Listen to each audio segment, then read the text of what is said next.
Adrian Blake never believed in second chances, not after losing everything he loved. But the night he found a bleeding stranger collapsed in the rain, begging him not to call the police, his carefully controlled world cracked wide open.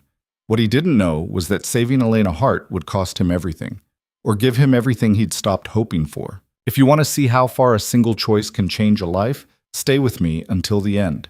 And don't forget to hit that like button and drop a comment with your city so I can see how far this story travels. Now, let's begin. The rain came down in sheets that night, turning the Portland streets into rivers of reflected neon and headlights. Adrian Blake sat in his car outside the grocery store, staring at the list crumpled in his hand. Milk, bread, eggs, the same things every week, the same route, the same life. He was 32 years old and felt 50. Through the windshield, he could see other shoppers hurrying through the downpour, bags clutched to their chests, lives continuing in their own ordinary rhythms. Adrian used to envy people like that, people who complained about traffic or bad weather or slow checkout lines, people whose biggest problems were small enough to fit in a conversation. His phone buzzed. A text from Mrs. Chen, his neighbor who watched his daughter after school. Mia ate all her dinner, reading now, no rush. Adrian typed back a quick thanks and pocketed the phone. No rush. There was never a rush anymore, just the steady, predictable march of days that all looked the same. He stepped out into the rain. The store was bright and too warm, the kind of aggressive fluorescent lighting that made everyone look slightly ill.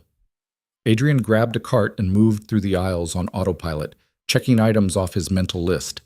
He was reaching for a gallon of milk when he heard it, a sharp laugh from the next aisle over, the kind that didn't sound happy at all. I said I don't have it. A woman's voice, young, strained. Adrian hesitated, his hand still on the milk. None of his business.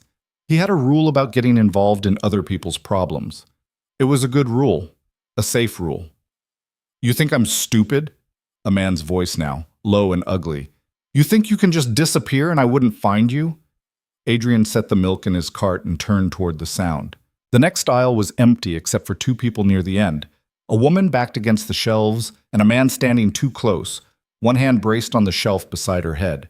The woman was maybe 25, dark hair plastered to her face from the rain, eyes wide and fixed on the man blocking her escape.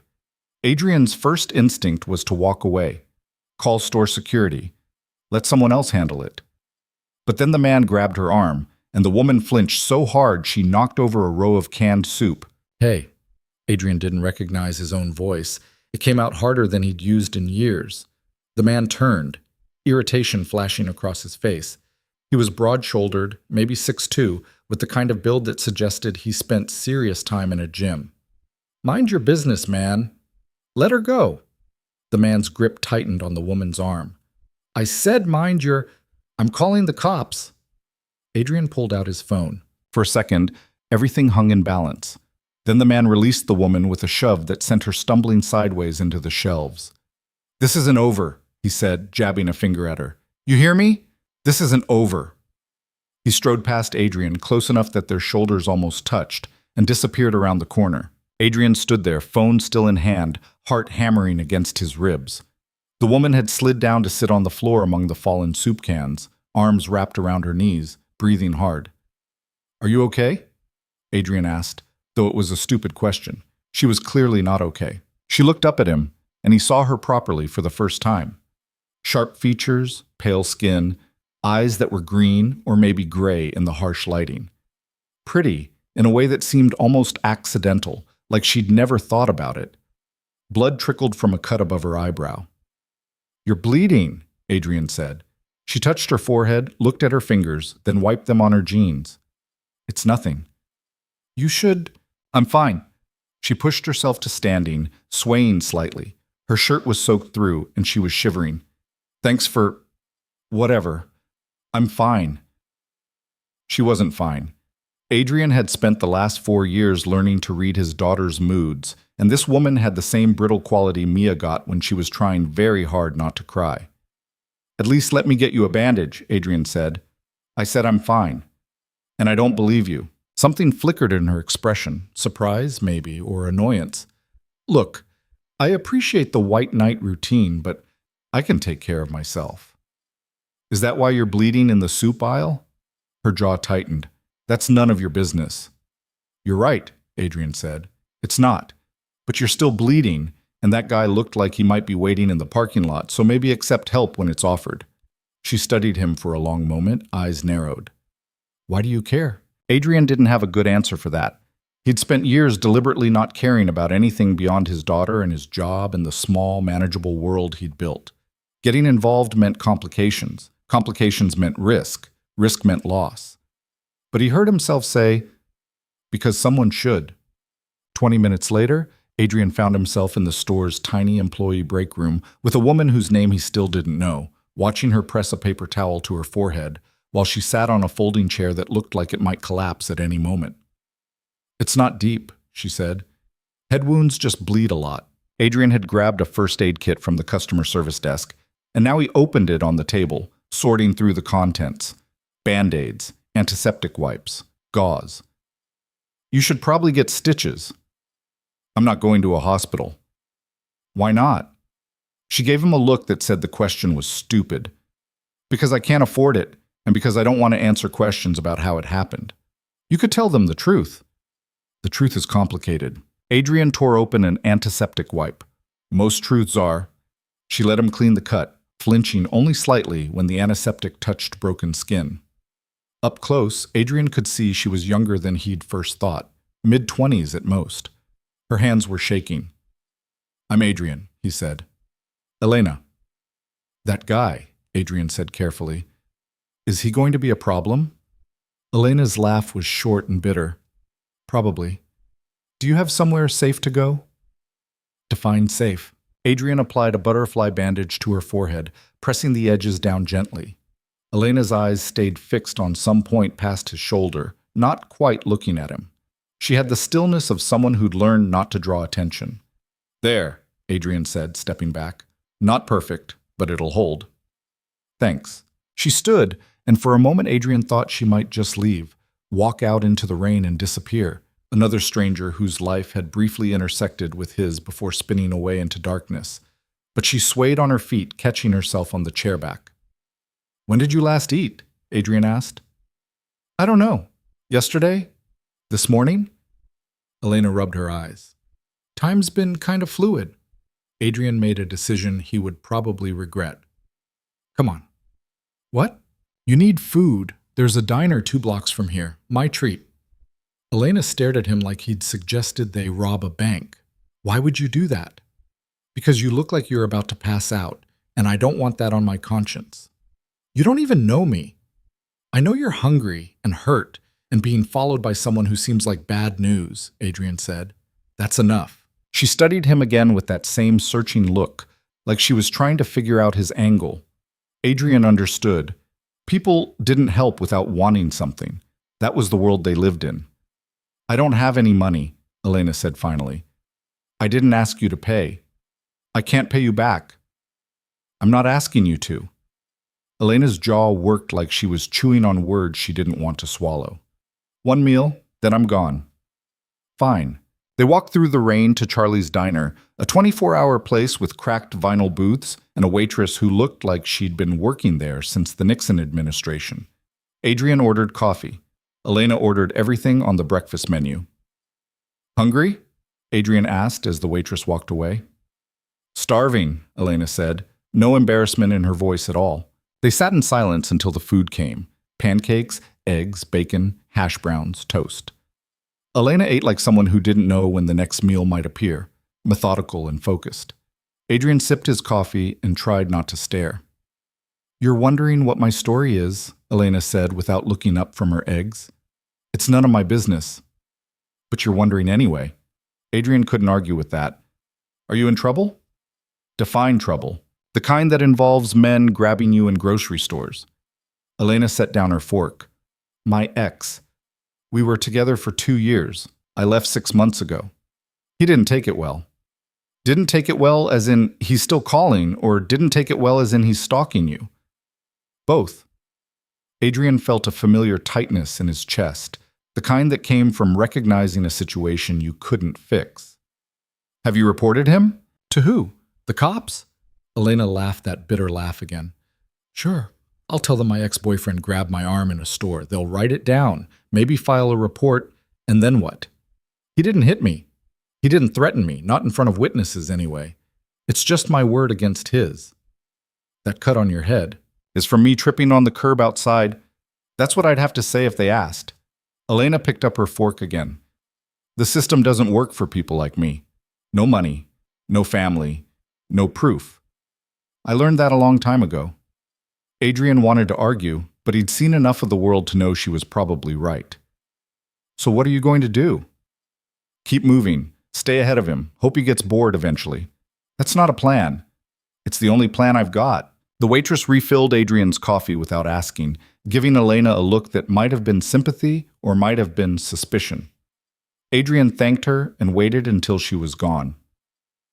You can't run forever, he said. Watch me. Elena finished her pancakes and reached for the bacon. Look, I appreciate this, the food, the bandage, the intervention, but I don't need a savior. I've been taking care of myself for a long time. Clearly, Adrian said, gesturing to her forehead. Elena's eyes flashed. You don't know anything about me. You're right, I don't. Adrian leaned back against the booth. But I know what it looks like when someone's drowning and pretending they're swimming. For a moment, Elena looked like she might throw her coffee at him. Then her shoulders sagged. I'm tired. I know. No, I mean, I'm really tired. Of running, of looking over my shoulder, of sleeping in my car and eating one meal a day if I'm lucky. She rubbed her face with both hands. I'm so goddamn tired. Adrian understood tired. He'd lived in it for 4 years, that bone-deep exhaustion that came from carrying weight you couldn't set down. He'd learned how to function inside it, how to build a life around the shape of the burden. Where are you sleeping tonight? He asked. Elena's silence was answer enough. Adrian pulled out his wallet, counted out bills for the meal and a generous tip, and stood. Come on. Where? My car. I'm not leaving you to sleep on the street. I told you, I have a car, which your ex probably knows about. Adrian headed for the door. You can argue or you can follow me. Your choice. Elena followed. Yeah. Adrian's apartment was small and relentlessly ordinary. 2 bedrooms, a living room that doubled as a dining area, furniture that came from IKEA and looked like it. The walls were bare except for a few of his daughter's drawings, held up with magnets on the fridge. It was clean in the way that came from not having enough possessions to make a mess. Elena stood in the doorway, dripping on the mat. I can't stay here. Guest room's empty, Adrian said, hanging his keys on the hook by the door. Bathroom's down the hall. There's a lock on the bedroom door if that makes you feel safer. This is crazy. Probably. You don't know me. I could rob you. I could be a dangerous criminal mastermind? Adrian kicked off his shoes. Somehow I doubt it. Elena opened her mouth, closed it, opened it again. Why are you doing this? It was a fair question. Adrian had asked himself the same thing 3 times on the drive over. He didn't have a good answer, just a feeling in his gut that walking away would haunt him more than getting involved. Because someone should, he said again. Elena looked at him for a long moment, then nodded slowly. One night. Then I'm gone. Fine. He showed her the guest room, more of a storage space that happened to have a bed, but the sheets were clean and the window locked. Elena stood in the middle of the room like she didn't quite know what to do with safety. Towels are in the bathroom closet, Adrian said. Help yourself to whatever you need.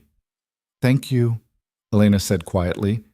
Adrian nodded and pulled the door closed, leaving her alone. In his own room, he sat on the edge of the bed and wondered what the hell he'd just done. His phone buzzed with a text from Mrs. Chen. Mia's asleep. See you tomorrow. Tomorrow. His daughter would come home from school, and there would be a stranger in the apartment. Adrian should probably warn Mrs. Chen, or explain, or do something other than bring random women home in the middle of the night. Except Elena wasn't random. She was a person in trouble who needed help, and Adrian had spent 4 years teaching Mia that you helped people when you could, that you didn't walk past suffering just because it was inconvenient. He was just following his own rules. He changed into sweatpants and a t-shirt, brushed his teeth, and lay in bed staring at the ceiling. From down the hall came the sound of running water. Elena in the shower. Adrian tried not to think about it, about her, about any of this. He tried to sleep. He failed. Morning came gray and cold, the rain still falling in that persistent Seattle way that felt less like weather and more like a state of being. Adrian woke to his alarm at 6:30, same as always, and lay there for a moment before remembering he had a guest. He pulled on a hoodie and padded down the hall. The guest room door was open. Elena was gone. Adrian checked the bathroom. Empty. The living room, the kitchen, everywhere. No sign of her. Even the towel she'd used was folded neatly and left on the bathroom counter. She'd run. Adrian stood in the middle of his living room, feeling something that might have been disappointment or might have been relief. She'd made the choice for him. Problem solved. Life could return to normal. Except, on the kitchen counter, weighted down by a coffee mug, was a note. "Thank you for everything. I'm sorry." Adrian picked up the note, read it twice, then crumpled it in his fist. He made coffee, got Mia ready for school, went through the motions of his day, drop-off, work, meetings, lunch at his desk, more meetings, pickup, homework, dinner, bath time, bedtime stories. The same routine he'd perfected over 4 years of single parenthood. But something felt off. He kept thinking about Elena's eyes in the diner, that mix of exhaustion and defiance. The way she'd eaten like every meal might be her last. The careful way she'd locked the guest room door like she expected danger even in a stranger's kindness. "Daddy?" Mia's voice pulled him back. She was 7 years old, all wild curls and missing front teeth, looking at him with concern that no 7-year-old should have to feel for their parent. "Yes, sweetie?" "You're being quiet." Adrian forced a smile. "Just thinking." "About what?" "Nothing important." Mia studied him with the unnerving perception that children sometimes had, then went back to her drawing. Adrian watched her work. Fierce concentration, tongue poking out between her teeth, completely absorbed in creating something only she could see. He'd built this life for her. Routine, stability, safety. Everything she needed and nothing extra because extra meant risk and risk meant loss, and Adrian had lost enough. So why couldn't he stop thinking about a woman he'd known for less than 3 hours? So 3 days passed. Adrian didn't see Elena again, and he told himself that was fine. Good even. She'd moved on. Problem solved. On Thursday afternoon, he was in the middle of a budget meeting when his phone buzzed with a text from an unknown number. "Is this Adrian Blake?" He frowned at the screen. "Yes." "Who is this?" 3 dots appeared, then disappeared, then appeared again. "It's Elena, from the grocery store." Adrian's pulse kicked up. He excused himself from the meeting and stepped into the hallway. "Are you okay?" The response came immediately. "No." Adrian waited. "I need help. I know I have no right to ask, but I don't know who else to call." Adrian closed his eyes. This was the moment to say no, to protect his boundaries, his life, his daughter, to do the smart thing. "Where are you?" She sent an address, a motel on the east side, the kind of place that rented by the hour and didn't ask questions. "Stay there. I'm coming." Adrian returned to the meeting long enough to make an excuse about a family emergency, grabbed his coat, and left. The motel was 20 minutes across town, and he spent the entire drive telling himself he was an idiot. The motel was exactly as depressing as he'd imagined. A 2-story strip of rooms facing a parking lot, paint peeling, half the letters burnt out on the sign. Adrian found room 17 and knocked. The door opened 6 inches, chain still attached. Elena's face appeared in the gap, and Adrian's stomach dropped. Her lip was split. There was a bruise forming along her jaw.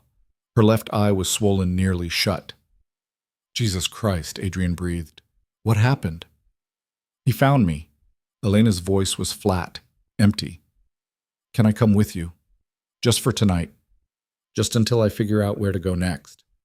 Adrian's hands curled into fists at his sides. "Did you call the police?" "No." "Elena, I can't." She touched the chain lock with trembling fingers. "Please, I just need somewhere safe for one night, that's all." Adrian looked at her, really looked at her. At the split lip and the blackening eye and the careful way she held herself, like moving hurt. At the fear she was trying so hard to hide behind that flat, empty voice. "Unlock the chain," he said. Elena hesitated, then did. Adrian pushed the door open and stepped inside. The room was exactly as sad as the exterior suggested. Stained carpet, questionable sheets, the smell of old cigarettes, and desperation. Elena's few possessions were packed in a duffel bag by the bed. "Get your things," Adrian said. "You're coming home with me." "Adrian, I can't." "Yes, you can." He picked up the duffel bag. "I have a daughter. She's 7. She comes home from school at 3:30. If you stay with me, you follow my rules. You don't bring trouble to my door. You don't put her in danger. If you can agree to that, then you can stay as long as you need to." Elena stared at him. "Why would you do this?" Adrian thought about Mia, about the world he was trying to raise her in, about the kind of person he wanted her to become, about the man he wanted to be when she looked at him. "Because someone should," he said for the 3rd time, and this time, Elena believed him. Pues. The drive back to Adrian's apartment was silent except for the rain against the windshield. Elena sat in the passenger seat, arms wrapped around herself, staring out at the gray city sliding past. Adrian wanted to ask who had done this to her, wanted to ask if she'd fought back, if she'd gotten away, if the guy was still out there looking for her. But Elena's body language said clearly that she wasn't ready to talk, and Adrian had learned long ago that pushing for answers only made people close up tighter. So he drove, and he waited, and he tried not to look at the bruises. "I need to pick up Mia from school," Adrian said as they pulled into his apartment complex. "You can come with me or wait here. Your choice." "I'll wait." Adrian parked and turned off the engine but didn't move to get out. "Elena." "Yeah?" "Whatever happened, whatever you're running from, it's not your fault." She let out a breath that might have been a laugh or might have been something breaking. "You don't know that." "Yes, I do." Elena finally looked at him, and Adrian saw something raw and wounded in her expression. "He said it was my fault, that I provoked him, that if I just stayed, if I'd just been better, he's wrong." "You don't know what I did." "I don't have to." Adrian held her gaze. "No one deserves what he did to you. Nothing you did or didn't do makes that okay. You understand me?" Elena's eyes filled with tears she refused to let fall. "I'm a mess. Everyone's a mess. Some of us are just better at hiding it." This time her laugh was real, if fragile. "Is that supposed to make me feel better?" "Is it working?" "A little." She wiped her eyes with the back of her hand. "I'll stay out of your way, I promise. You and your daughter won't even know I'm here." "That's not what I'm asking for." "Then what are you asking for?" Adrian thought about it. "Just don't run again, not without telling me first." Elena nodded slowly. "Okay." "Okay." Adrian grabbed his keys. I'll be back in 20 minutes. Make yourself at home." He left her there and drove to Mia's school, mind spinning with how exactly he was going to explain this to his 7-year-old daughter. "Hey, sweetie, we have a house guest. She's got a black eye and she's running from her ex-boyfriend." Past the juice box, Mia came running out of the building with her backpack bouncing, face lighting up when she saw him. Adrian's chest tightened the way it always did when he looked at her. Love and terror mixed together because she was everything good in his life and the world was full of things that could hurt her. "Daddy!" She climbed into the back seat and buckled herself in. "Guess what happened at recess?" "What happened at recess?" "Tommy Herrera said I throw like a girl, and I said, I am a girl, obviously. And then I hit him with the ball, and he cried." Adrian tried to look stern. "Mia, he started it." "That doesn't mean—" Adrian stopped. This wasn't the conversation he needed to have right now. "We'll talk about it later. Right now I need to tell you something." Mia's expression shifted to wariness. "Am I in trouble?" "No, but we have a guest staying with us for a little while." "A guest? Like Grandma?" Adrian's mother lived in Arizona and visited maybe twice a year. "Not like Grandma. Her name is Elena, and she's a friend who needs somewhere to stay." "Why?" "Because she doesn't have anywhere else to go right now." Mia processed this. "Is she nice?" "I think so." "Does she like kids?" "I don't know yet." "Is she pretty?" Adrian shot his daughter a look in the rearview mirror. "Why does that matter?" Mia shrugged with the casual wisdom of a 7-year-old who'd decided her father needed a girlfriend. "Mrs. Chen says you need to meet someone nice." "Mrs. Chen needs to mind her own business. She says you're too young to be alone forever." "Mia, I'm just saying what she said. Adrian pulled into the parking lot. Elena is not my girlfriend. She's someone who needs help. That's all. Understand? Okay, Daddy. But Mia had that look in her eye, the one that said she was filing this information away for later use, and Adrian knew he was in trouble.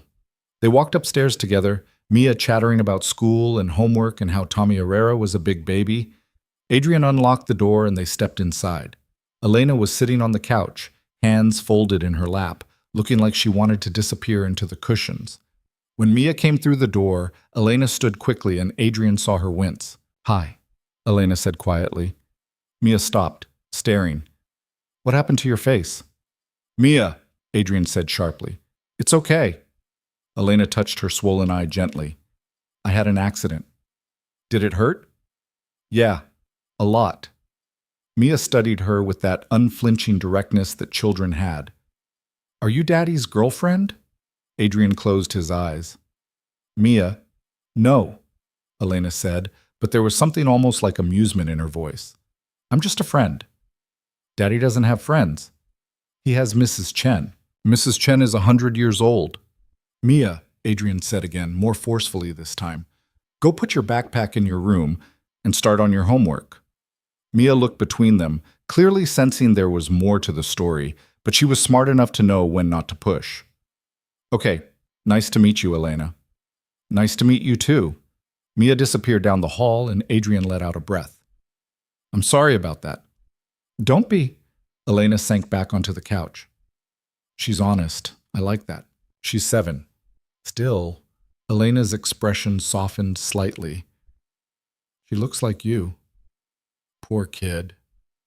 That got an actual smile out of Elena. Small, but real. "You're not that bad."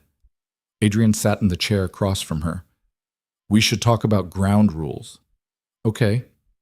First, like I said, no trouble at my door.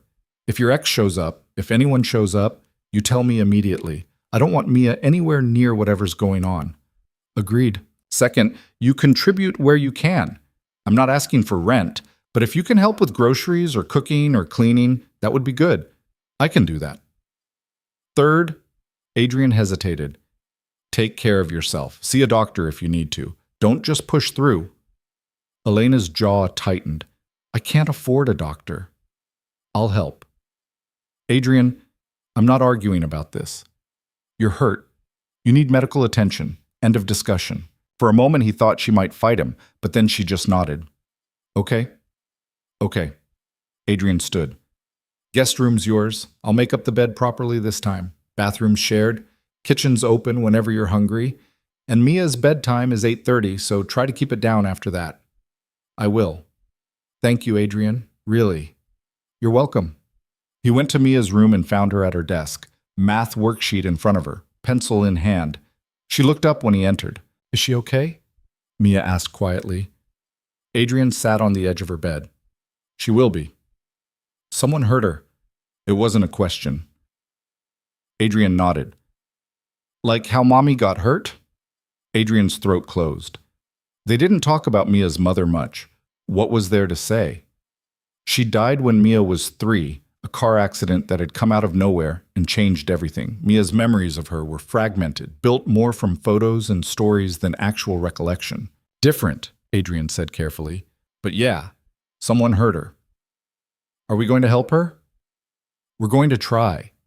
Mia thought about this, then nodded and went back to her math. Adrian watched her for a moment, this small, fierce person who'd inherited his stubbornness and her mother's compassion, and felt the familiar ache of missing someone who'd been gone so long he sometimes forgot what her voice sounded like. He'd told himself he'd never let anyone else in, that it was safer to stay closed off, to keep his world small and manageable. Love meant loss, and he couldn't survive losing again. But here he was, bringing home a woman he barely knew because she had nowhere else to go. Maybe Mrs. Chen was right. Maybe he was too young to be alone forever. Or maybe he was just an idiot who couldn't walk away from someone in trouble. Time would tell. The first week passed in a careful dance of strangers sharing space. Elena moved through the apartment like a ghost, quiet and small, always making herself scarce when Adrian came home with Mia. She kept her things in the guest room, never leaving so much as a coffee cup in the sink. It was like living with someone who didn't want to leave a trace. Adrian found it both considerate and deeply sad. On the third morning, he woke to the smell of coffee and found Elena in the kitchen, already dressed, a fresh pot brewing on the counter. "Morning," she said, not quite meeting his eyes. "Morning." Adrian grabbed a mug. "You're up early." "Couldn't sleep." He glanced at her face. The swelling around her eye had gone down, but the bruise had deepened to purple and yellow. The split in her lip was healing, leaving a small scab she kept worrying with her tongue. "How are you feeling?" he asked. "Fine." "Elena." She poured herself coffee, added cream and sugar with the kind of precision that suggested she was buying time. "Better than I was." "That's something." It wasn't much of an answer, but Adrian let it go.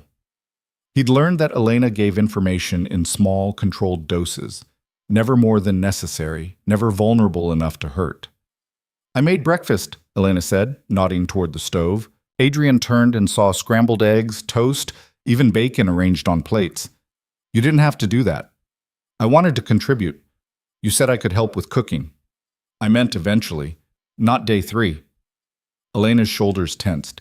"If you don't want me to—" "I didn't say that." Adrian softened his tone. "Thank you. It looks great." She relaxed slightly, and Adrian realized she'd been bracing for rejection. How many times had she been told her help wasn't wanted? How many times had someone made her feel like an imposition? They ate in silence, broken only by the sound of forks on plates. Through the window, gray morning light filtered in. Another Seattle day that looked like it might rain or might not. The city stuck in perpetual indecision. "Can I ask you something?" Elena said suddenly. Adrian looked up. "Sure." "Why are you doing this, really?" "I told you. Because someone should." "Yeah, I heard you." Elena set down her fork. "But that's not a real answer. People don't just take in strangers because it's the right thing to do. There's always a reason." Adrian considered his response carefully. 4 years ago, my wife died in a car accident. She was coming home from the grocery store. Some kid texting and driving ran a red light, and that was it. Mia was 3. Elena went very still. "For a long time after, I was angry," Adrian continued. "Angry at the kid who killed her. Angry at the universe. Angry at everyone who got to keep living their normal lives, while mine fell apart. I stopped believing in people. Stopped trusting that anything good could last." "I'm sorry," Elena said quietly. "I'm not telling you this for sympathy. I'm telling you because I remember what it felt like to have everything taken away. To feel like the world was designed to hurt you, and there was nothing you could do about it." Adrian met her eyes.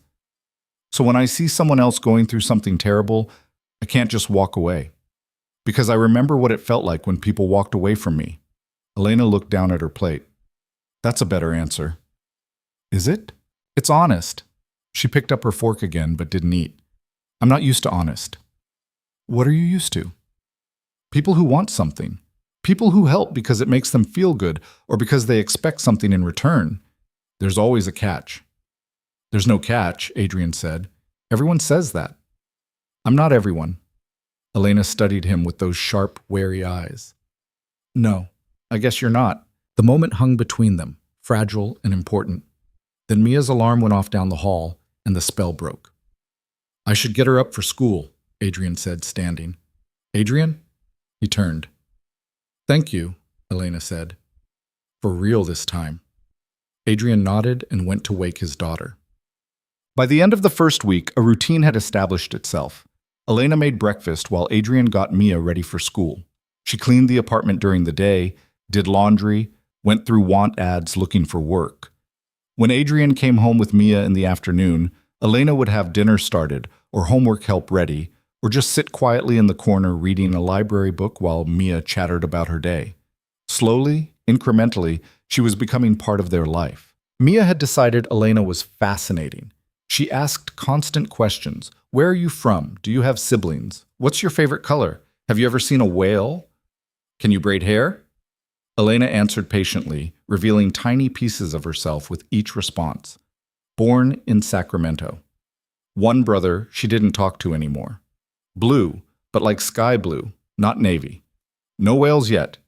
And yes, she could braid hair, which led to Mia demanding elaborate braids every morning before school. Adrian watched these interactions with something that might have been hope or might have been fear.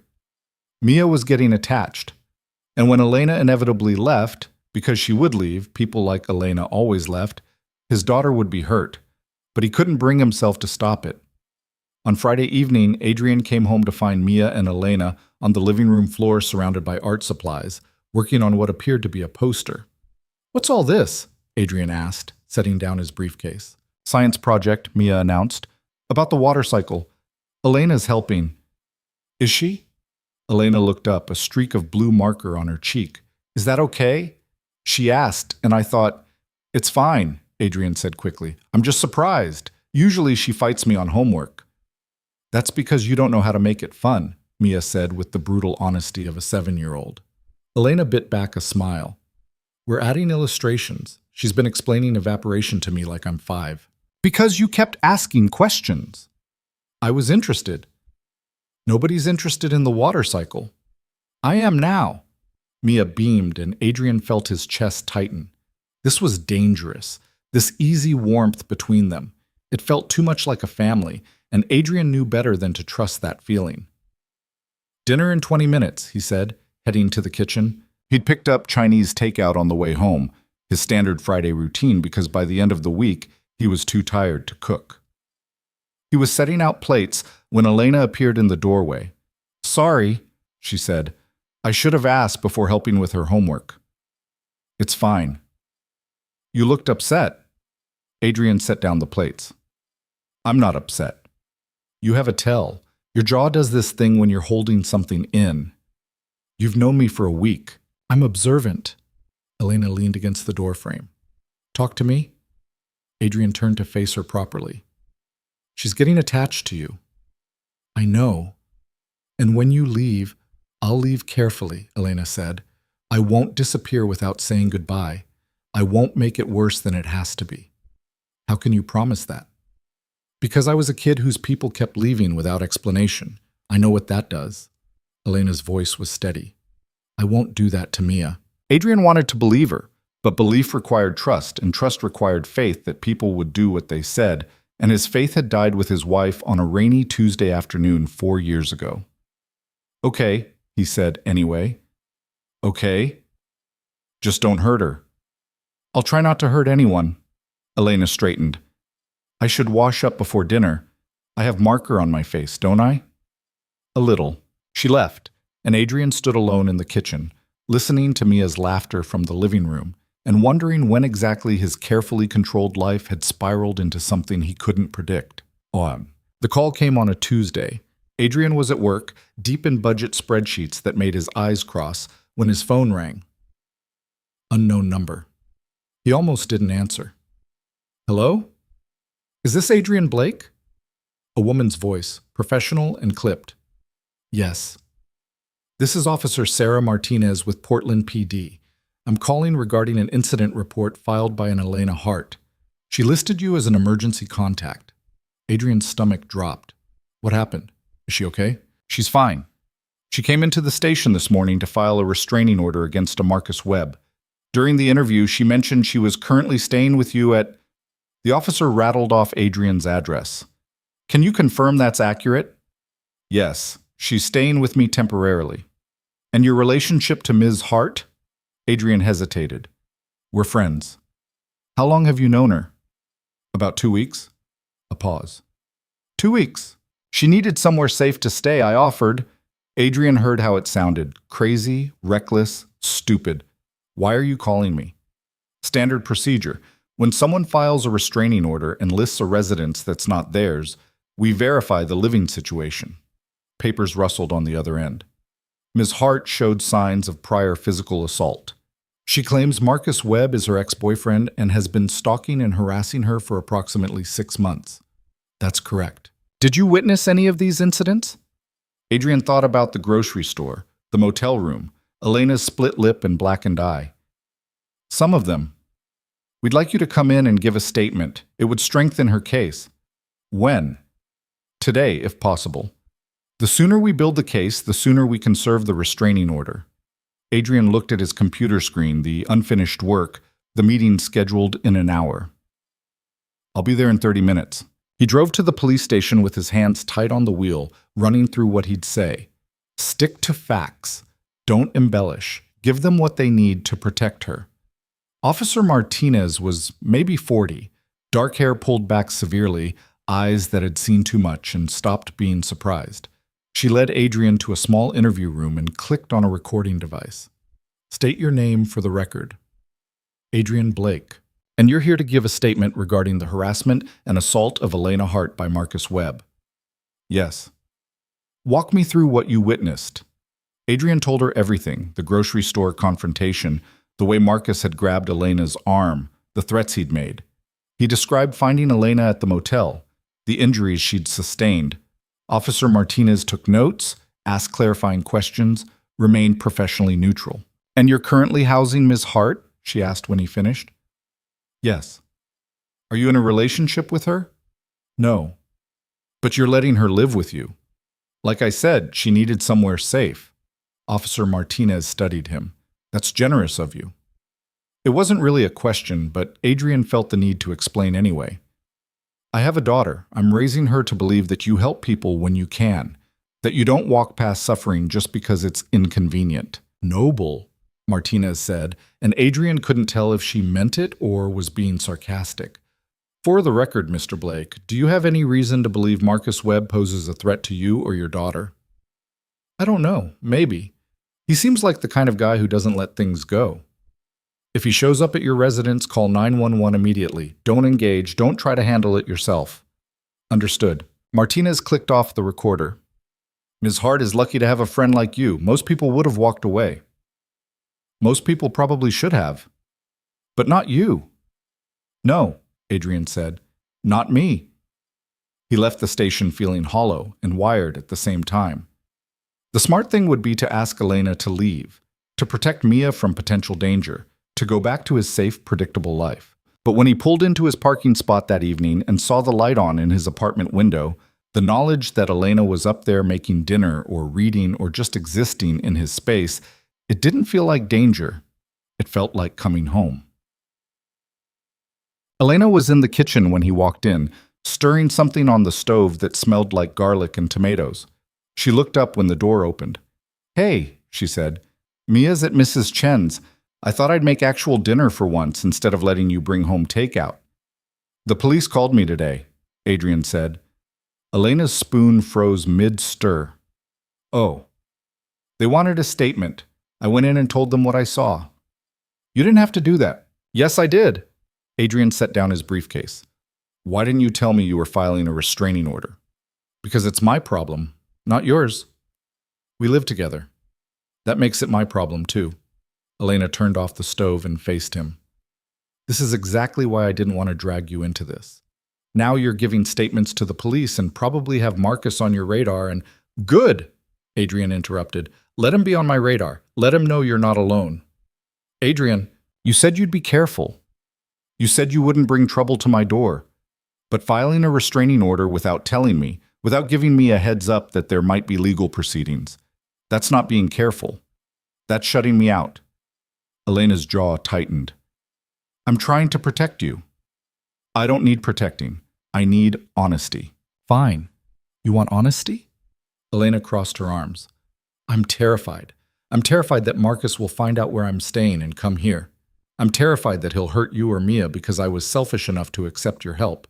I'm terrified that I'll wake up one morning and find him standing over my bed because a piece of paper isn't enough to stop him. Her voice had risen, anger and fear bleeding through. Adrian had never seen her like this, unguarded, raw. I'm terrified all the time, Elena continued, quieter now. And I didn't tell you about the restraining order because if you knew, you might change your mind about letting me stay, and I don't have anywhere else to go. Adrian moved closer, keeping his voice steady. I'm not going to kick you out. You should. Probably, but I'm not. He met her eyes. We're in this now, both of us. So stop trying to handle everything alone and let me help. Elena looked like she might argue, might push back, might throw up another wall. But instead she just nodded, something crumbling in her expression. Okay. Okay. They stood there for a moment, the tension slowly draining from the room. Then Elena turned back to the stove. Dinner's going to burn if we keep standing here, she said. Can't have that. They ate together in almost comfortable silence, and Adrian thought that maybe, possibly, this strange arrangement might actually work. He should have known better. The restraining order was served on Thursday. Marcus Webb was ordered to stay at least 500 feet away from Elena at all times, no contact direct or indirect, violation punishable by arrest. Elena seemed to breathe easier after that, some of the constant tension leaving her shoulders. She smiled more, laughed at Mia's jokes, started looking at apartment listings and job postings with something that might have been hope. Adrian told himself it was good that she was planning for the future, that her staying permanently was never the goal. But Mia asked one night at dinner, "Is Elena going to live with us forever?" Elena and Adrian exchanged a look. "Not forever, sweetie," Adrian said carefully. "Elena's going to find her own place when she's ready." Mia's face fell. "But I like having her here." "I know. Can't she just stay? It's not that simple." "Why not?" Adrian didn't have a good answer for that. Because it was complicated. Because Elena had her own life to build. Because letting people get too close meant giving them the power to hurt you. Because Elena needs her own space, he said finally. Just like you need your own room. Everyone needs their own space. Mia looked at Elena. "Do you want your own space?" Elena set down her fork. "I think I need to figure out who I am when I'm not running. And I can't do that if I'm living in someone else's house." "But you're happy here. I can tell." "I am happy here," Elena said gently. But happiness isn't the same as belonging. Mia processed this with the seriousness of a child trying to understand adult logic. "That doesn't make sense." "It will when you're older. That's what grown-ups always say."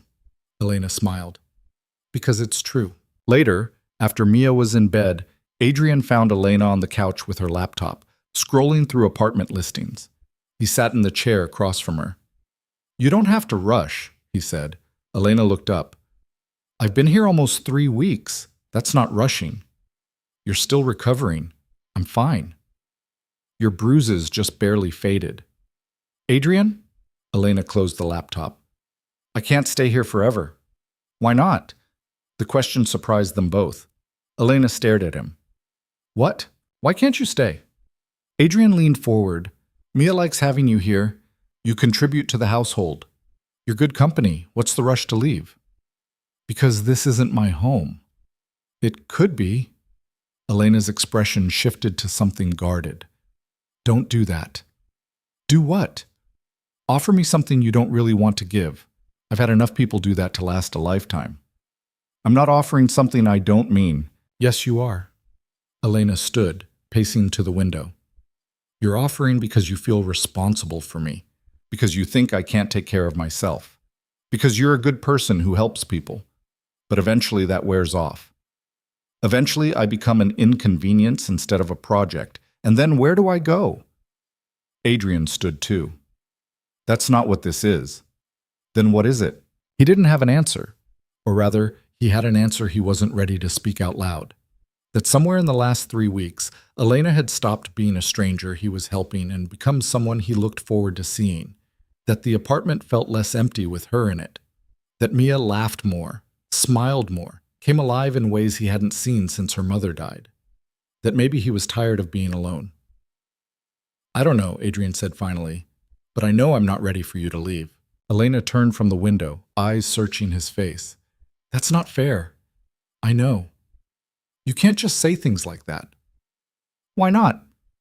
"Because it makes me want to stay." The words hung in the air between them, heavy with implication.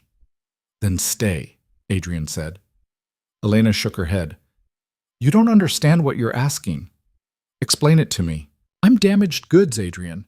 I come with baggage and trauma and an ex-boyfriend who might violate a restraining order. I'm unemployed and broke, and I have nightmares that wake me up screaming. That's what you'd be signing up for." "I have nightmares too," Adrian said quietly. "About the phone call telling me my wife was dead. About Mia growing up without a mother. About failing her the way I failed Sarah by not being there when it mattered. That wasn't your fault. And Marcus wasn't yours." Elena's eyes filled with tears. "You're infuriating." "So I've been told." I'm serious. You can't just...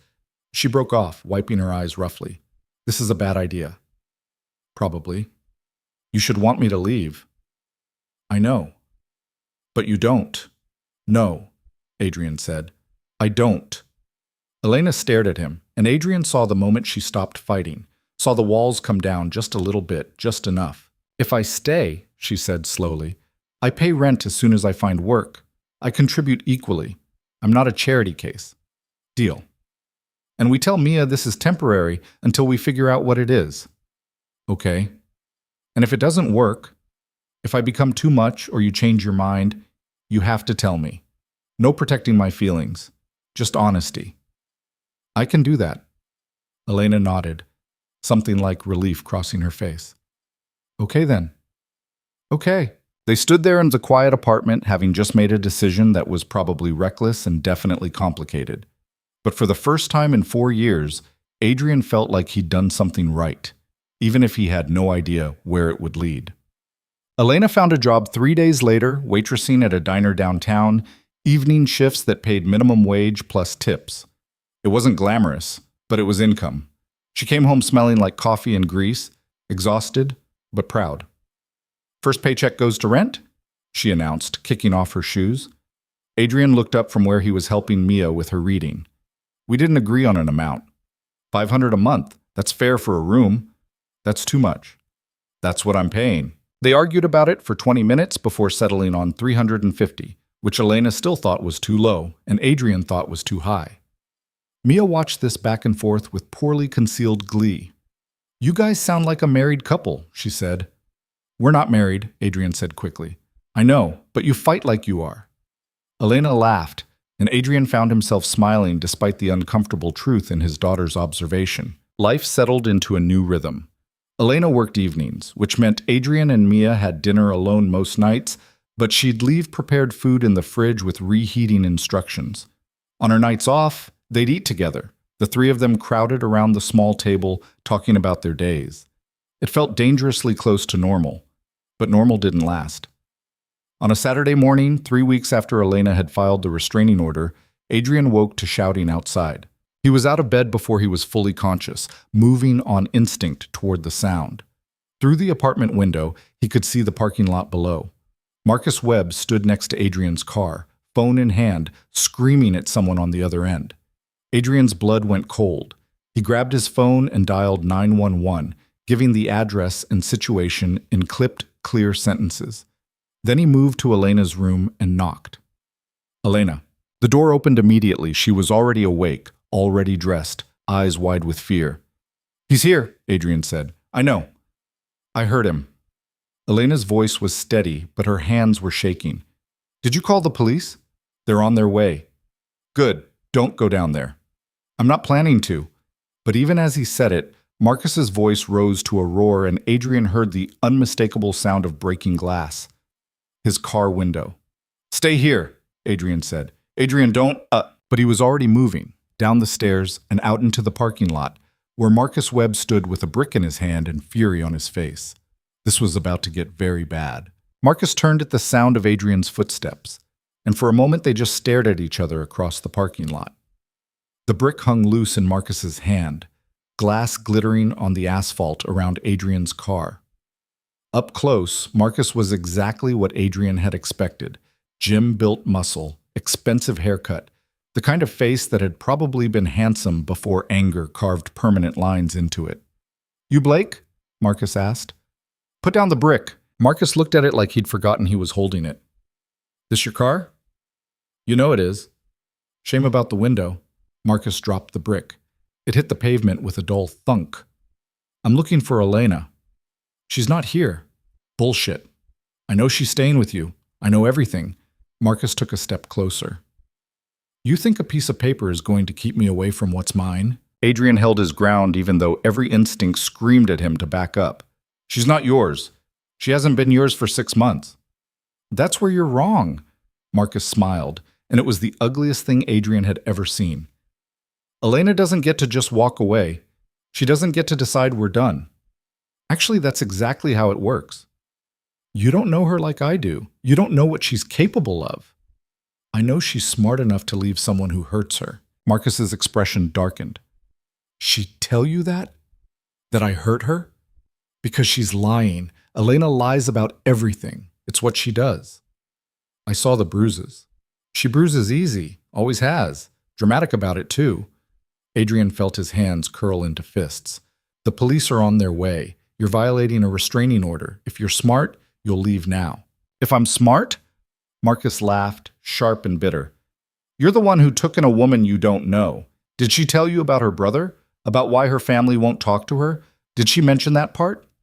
Get out of here. Or what? Marcus spread his arms. You gonna make me? You think because you're playing white knight, you're somehow the good guy here? You're just another sucker. She'll use you up and move on, just like she did to me. That's not what happened, and you know it. You don't know shit. Sirens wailed in the distance, getting closer. Marcus heard them too. His jaw tightened, and for a second Adrian thought he might actually swing at him. But then Marcus stepped back, hands raised in mock surrender. Tell Elena this isn't over, he said. Tell her she can hide behind restraining orders and new boyfriends all she wants, but I'm not going anywhere. You need help, Adrian said quietly. What I need is for people to stop taking what's mine. The police cars turned into the parking lot, lights flashing. Marcus gave Adrian one last look, hatred and something else, something that might have been pain, then turned and walked toward the approaching officers with his hands already raised. Adrian watched them cuff him, read him his rights, put him in the back of the squad car. Officer Martinez was one of the responding officers. She caught Adrian's eye and nodded. Then he turned and saw Elena standing in the apartment doorway, arms wrapped around herself, watching everything with an expression Adrian couldn't read. He walked over to her. You okay? She asked. Me? I'm not the one he came looking for. But you're the one who went down there. Elena's voice was tight. I told you not to. He was smashing my car. It's just a car. It's the principal. Elena shook her head. You could have been hurt. I wasn't. But you could have been. And for what? To defend my honor? To prove something? She was getting worked up now, fear bleeding into anger. I didn't ask you to do that. I know. Then why did you? Adrian didn't have a good answer, because seeing Marcus standing there, full of rage and entitlement, acting like Elena was property he could reclaim, something in Adrian had snapped. The same something that had made him approach Marcus in the grocery store weeks ago. The same something that made him bring Elena home instead of dropping her at a shelter. Because I couldn't not, he said finally. Elena stared at him, then turned and walked back inside. Adrian followed her to find Mia standing in the hallway in her pajamas, eyes wide. What's happening? Mia asked. Nothing, sweetie, Adrian said. Just some guy making trouble. The police took care of it. Was it because of Elena? Elena flinched. Yeah, Adrian said, because lying to Mia never worked. But it's handled now. Why don't you go back to bed? It's morning. Then go watch cartoons. Mia looked between them, clearly sensing there was more to the story, but she was smart enough not to push. She disappeared into the living room, and Adrian heard the TV click on. Elena had moved to the kitchen, gripping the counter with both hands. He knows where I live now, she said. He knew before. That's why he showed up. He's going to keep coming back. He just violated a restraining order. He'll be arrested, arraigned, probably held overnight. Then he'll have conditions of release that are even stricter. You think that's going to stop him? Adrian pulled out a chair. Sit down. I don't want to sit down. Elena, sit. She sat, but her whole body was coiled tight, ready to run. Adrian sat across from her. Marcus is escalating, he said. That's obvious. But the legal system is working. Every time he violates the order, every time he makes contact, it builds the case against him. Eventually what? He goes to jail? For how long? 6 months? A year? Elena's laugh was harsh.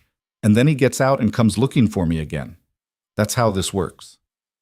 Not if we document everything. Not if we make sure the DA understands the pattern of behavior. You're being naive. I'm being realistic. No, you're being optimistic. There's a difference. Elena stood, pacing. I should leave. If I'm not here, he has no reason to come back. You and Mia would be safe. We're safe now. Are you? Because from where I'm standing, you just confronted a violent man in a parking lot. Your car window is broken. Your daughter is scared. None of that would have happened if I wasn't here. Adrian stood too. None of that is your fault. It's all my fault. I picked him. I stayed with him for 2 years. I didn't see the warning signs, or I saw them and ignored them because I was too desperate to be loved to care that it was the wrong kind of love. Elena's voice cracked. And now you're paying the price for my mistakes. Stop. It's true. It's bullshit. Adrian moved closer. You're not responsible for him being an asshole. You're not responsible for him refusing to accept that you left. The only person responsible for Marcus's behavior is Marcus. That doesn't change the fact that being near me puts you in danger. Then I guess I'm in danger. Adrian held her gaze. I'm not asking you to leave. I don't want you to leave. We'll deal with Marcus together, and we'll deal with whatever comes next together. That's what people do when they care about each other. Elena's eyes filled with tears. Why are you so determined to help me? Because you deserve help. You don't know that. Yes, I do. Adrian reached out slowly, giving her time to pull away, and took her hand. Her fingers were ice cold.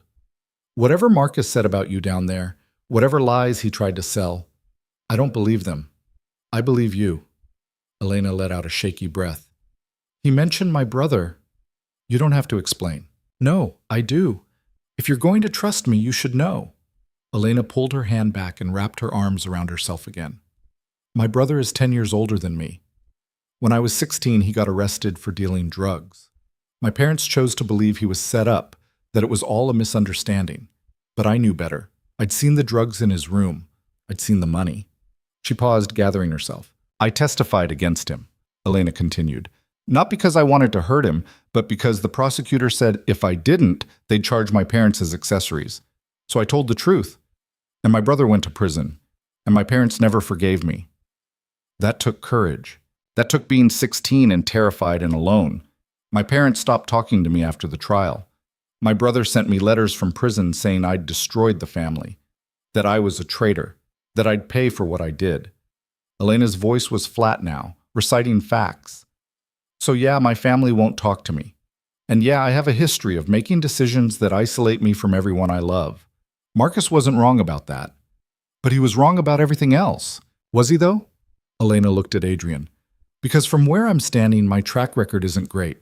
I drive people away. It's what I do. You haven't driven me away. Give it time. Adrian wanted to argue, to promise her it would be different, to say all the things people said when they were trying to convince someone to stay. But promises were just words, and Elena had probably heard all those words before. So instead he said, I'm making breakfast. You're going to eat it. Then we're going to go give statements to the police, and then we're going to live our lives like we planned, because letting Marcus control what we do gives him power he doesn't deserve. Elena blinked. That's your plan? That's my plan. It's a terrible plan. You have a better one? She thought about it. No. Then let's go with mine. For the first time that morning, Elena almost smiled. You're kind of bossy, you know that? I have a 7-year-old. It's an occupational hazard. This time she did smile, small but real, and Adrian felt something loosen in his chest. They were going to be okay, or at least they were going to try. What? Officer Martinez took their statements at the apartment, sitting at the kitchen table with her notepad, while Mia watched cartoons in the next room. Elena recounted the entire history with Marcus. When they met, how the relationship deteriorated, the first time he hit her, how she finally left. Her voice stayed steady throughout, but Adrian could see her hands shaking under the table. Mr. Webb is currently being held pending arraignment, Martinez said when Elena finished. Given the restraining order violation and the property damage, I expect the DA will request significant bail or no bail at all. But I need to be clear, this doesn't end the threat. I know, Elena said. We can't put a patrol on your building. We don't have the resources. Best I can do is increase drive-bys in the area and flag your address in the system. So if you call, units respond faster. That's something, Adrian said. Martinez looked at him. Mr. Blake, I have to ask, are you prepared for what comes next?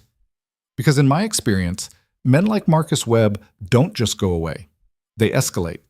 And if he perceives you as standing between him and Ms. Hart, you become a target. I understand. Do you? Because I've seen situations like this go very bad very quickly. Martinez closed her notepad. I'm not trying to scare you. I'm trying to make sure you know what you're dealing with. We know, Elena said quietly. That's why I offered to leave. And I said no, Adrian added. Martinez studied them both. You two are either very brave or very stupid. Can it be both? Adrian asked. That got a tired smile from the officer. Yeah, usually is. She stood. If Webb contacts either of you, calls, texts, emails, shows up in person, you document it and you call me immediately. Every violation adds to the case. Every piece of evidence makes it harder for him to walk away from this. Thank you, Elena said. After Martinez left, Elena disappeared into her room. Adrian knocked 20 minutes later. Can I come in? Yeah? She was sitting on his bed, staring at her phone. Adrian sat beside her. You holding up? He asked. I'm tired of being scared. I know. And I'm tired of bringing danger into other people's lives. Elena set down the phone. You should know, if Marcus doesn't stop, if this keeps escalating, I will leave. I won't let him hurt you or Mia because of me. We've had this conversation. And we'll keep having it until you understand I'm serious. Adrian turned to face her properly. You want to know what I'm scared of? What? That you'll run without giving us a chance to protect you.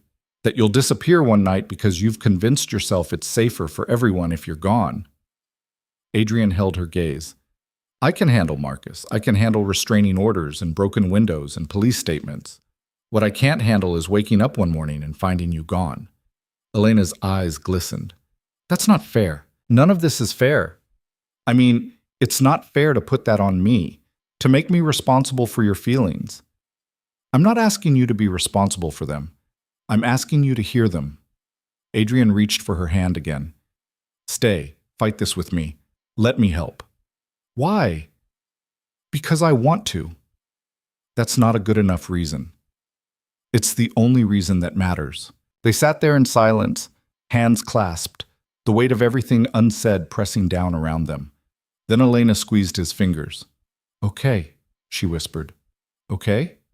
I'll stay. For now. But if things get worse, we'll deal with it together. Elena nodded, and Adrian felt like they'd just made some kind of promise neither of them was ready to name. Marcus made bail Monday afternoon. Officer Martinez called to warn them. Elena took the news with the kind of grim resignation that said she'd expected it, and Adrian tried not to let his own worry show on his face. The conditions of Marcus's release were strict. No contact with Elena, stay at least 1,000 feet away from her residence and workplace, wear a GPS monitor, surrender his passport. But they both knew paper restrictions only worked if the person wearing the monitor cared about consequences. Marcus had already proven he didn't. I want to install cameras, Adrian said that evening. They were in the living room, Mia in bed, the apartment quiet except for the distant sound of traffic outside. Elena looked up from her book. What? Security cameras. Outside the apartment, the parking lot, the entrances. If he comes back, we'll have video evidence. That's expensive. I don't care. Adrian, this isn't negotiable. Adrian pulled up a website on his laptop. I can have them installed by the weekend. Motion-activated cloud storage. Alerts to our phones if they detect anything. Elena set down her book. You're really serious about this. Are you not? I am. She paused. I'm not used to people spending money on my safety. Get used to it. She came over and looked at the laptop screen. These are nice systems. I'm not buying cheap cameras that don't work when we need them. Elena was quiet for a moment. This is real, isn't it? What we're doing, living together, dealing with my ex, installing security systems. This isn't temporary anymore. Adrian met her eyes. Did you want it to be? I don't know what I want. Elena sat on the arm of the couch. A month ago, I was sleeping in my car and eating one meal a day. Now I'm living in a nice apartment with a good man and his kid, working a steady job, planning for the future. It feels like someone else's life. It's your life now. But for how long? As long as you want it to be. Elena shook her head. You keep saying things like that, like it's simple. Maybe it is simple and we're making it complicated. Nothing about this is simple. Then tell me what you're afraid of. Adrian closed the laptop. Not Marcus, not the practical stuff. What scares you about this? Elena looked away. That I'll get comfortable. That I'll start believing this is real and permanent, and then it'll get taken away and I'll be right back where I started. Alone and scared and wondering why I was stupid enough to hope. Adrian understood that fear. He'd lived in it for 4 years after Sarah died, convinced that anything good in his life was temporary, that loss was inevitable, that hope was just setting yourself up for pain. I can't promise nothing bad will happen, he said. Life doesn't work that way. But I can promise I'm not going anywhere. I can promise that whatever comes next, we face it together. And I can promise that you're not alone anymore unless you choose to be. Elena turned back to him, and Adrian saw something shift in her expression. The walls she kept so carefully maintained cracked, just a little bit more. I don't know how to do this, she said quietly. Do what? Let someone care about me. Trust that it's real. Believe it won't disappear. Then let me teach you.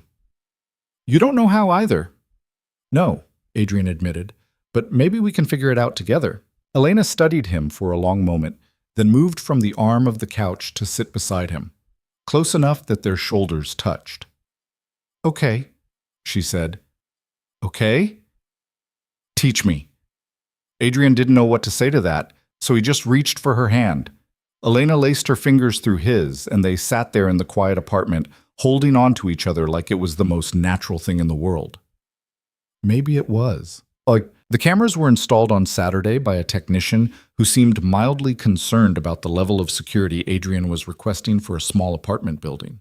Adrian didn't explain, just pointed to where he wanted each camera and paid the installation fee without flinching. By Sunday afternoon, they had complete coverage: parking lot, building entrances, the hallway outside their unit, even the back alley. Adrian's phone buzzed with a test notification, and he pulled up the app to see a live feed of Mrs. Chen carrying groceries to her car. This is kind of creepy, Elena said, looking over his shoulder at the screen. This is safe. Those aren't the same thing. Close enough. Mia thought the cameras were exciting. She made Adrian show her all the different views, narrating what she saw in each one, like she was a detective on a stakeout. Elena watched this with poorly concealed amusement. You're raising a little spy, she told Adrian. I'm raising a kid who knows how to protect herself. Those also aren't the same thing. Are you going to critique everything I say today? Elena grinned. Probably. It felt normal, domestic, like a family spending a lazy Sunday together if you ignored the reason for all the security equipment. That evening, Elena cooked dinner. Actual homemade lasagna that took hours and made the apartment smell incredible. They ate together at the table, Mia telling elaborate stories about her week at school, Elena asking questions, Adrian watching them both and thinking about how different his life looked now compared to 6 weeks ago. After Mia went to bed, Adrian and Elena cleaned up the kitchen together, moving around each other with the ease of people who'd learned each other's rhythms. Elena washed, Adrian dried, neither of them talking much, but the silence comfortable. Thank you for today, Elena said as she handed him the last dish. For what? The cameras, dinner, making me feel like I belong here. She pulled the plug and watched the soapy water drain. I know I push back a lot. I know I make this harder than it needs to be. You're protecting yourself. I'm being difficult. You're being careful. There's a difference. Elena turned to face him, leaning against the counter. My whole life, people have told me I'm too much, too difficult, too damaged, too complicated. My parents said it. My brother said it. Marcus said it constantly. So I learned to make myself smaller, quieter, less trouble. And it still wasn't enough. Adrian set down the dish towel. You're not too much. You don't know that yet. Yes, I do. And even if you were, even if you came with twice the complications and 3 times the baggage, you'd still be worth it. Elena's breath caught. You can't just say things like that. Why not? Because it makes me want to believe you. Good. Believe me. She looked at him like she was trying to find the catch, the hidden clause. The moment where he'd reveal this was all conditional. But Adrian just held her gaze, letting her see the truth. I'm falling for you, Elena said suddenly, the words tumbling out like she hadn't meant to say them. And it terrifies me because every time I've let myself fall before, I've gotten hurt. Adrian's heart kicked against his ribs. I'm terrified too.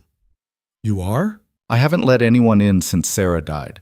I told myself it was safer that way. That Mia needed stability, not me bringing random people into her life. Adrian moved closer. But you're not random. And this isn't me trying to replace what I lost. This is me choosing to try again because you make me want to. What if I mess it up? What if you don't? Elena let out a shaky laugh. That's optimistic. I'm an optimistic guy. Since when? Since about 6 weeks ago. This time Elena's laugh was real. Then she reached up and touched his face, fingers gentle against his jaw. This is crazy, she said. Yeah. We barely know each other. We know enough. Do we?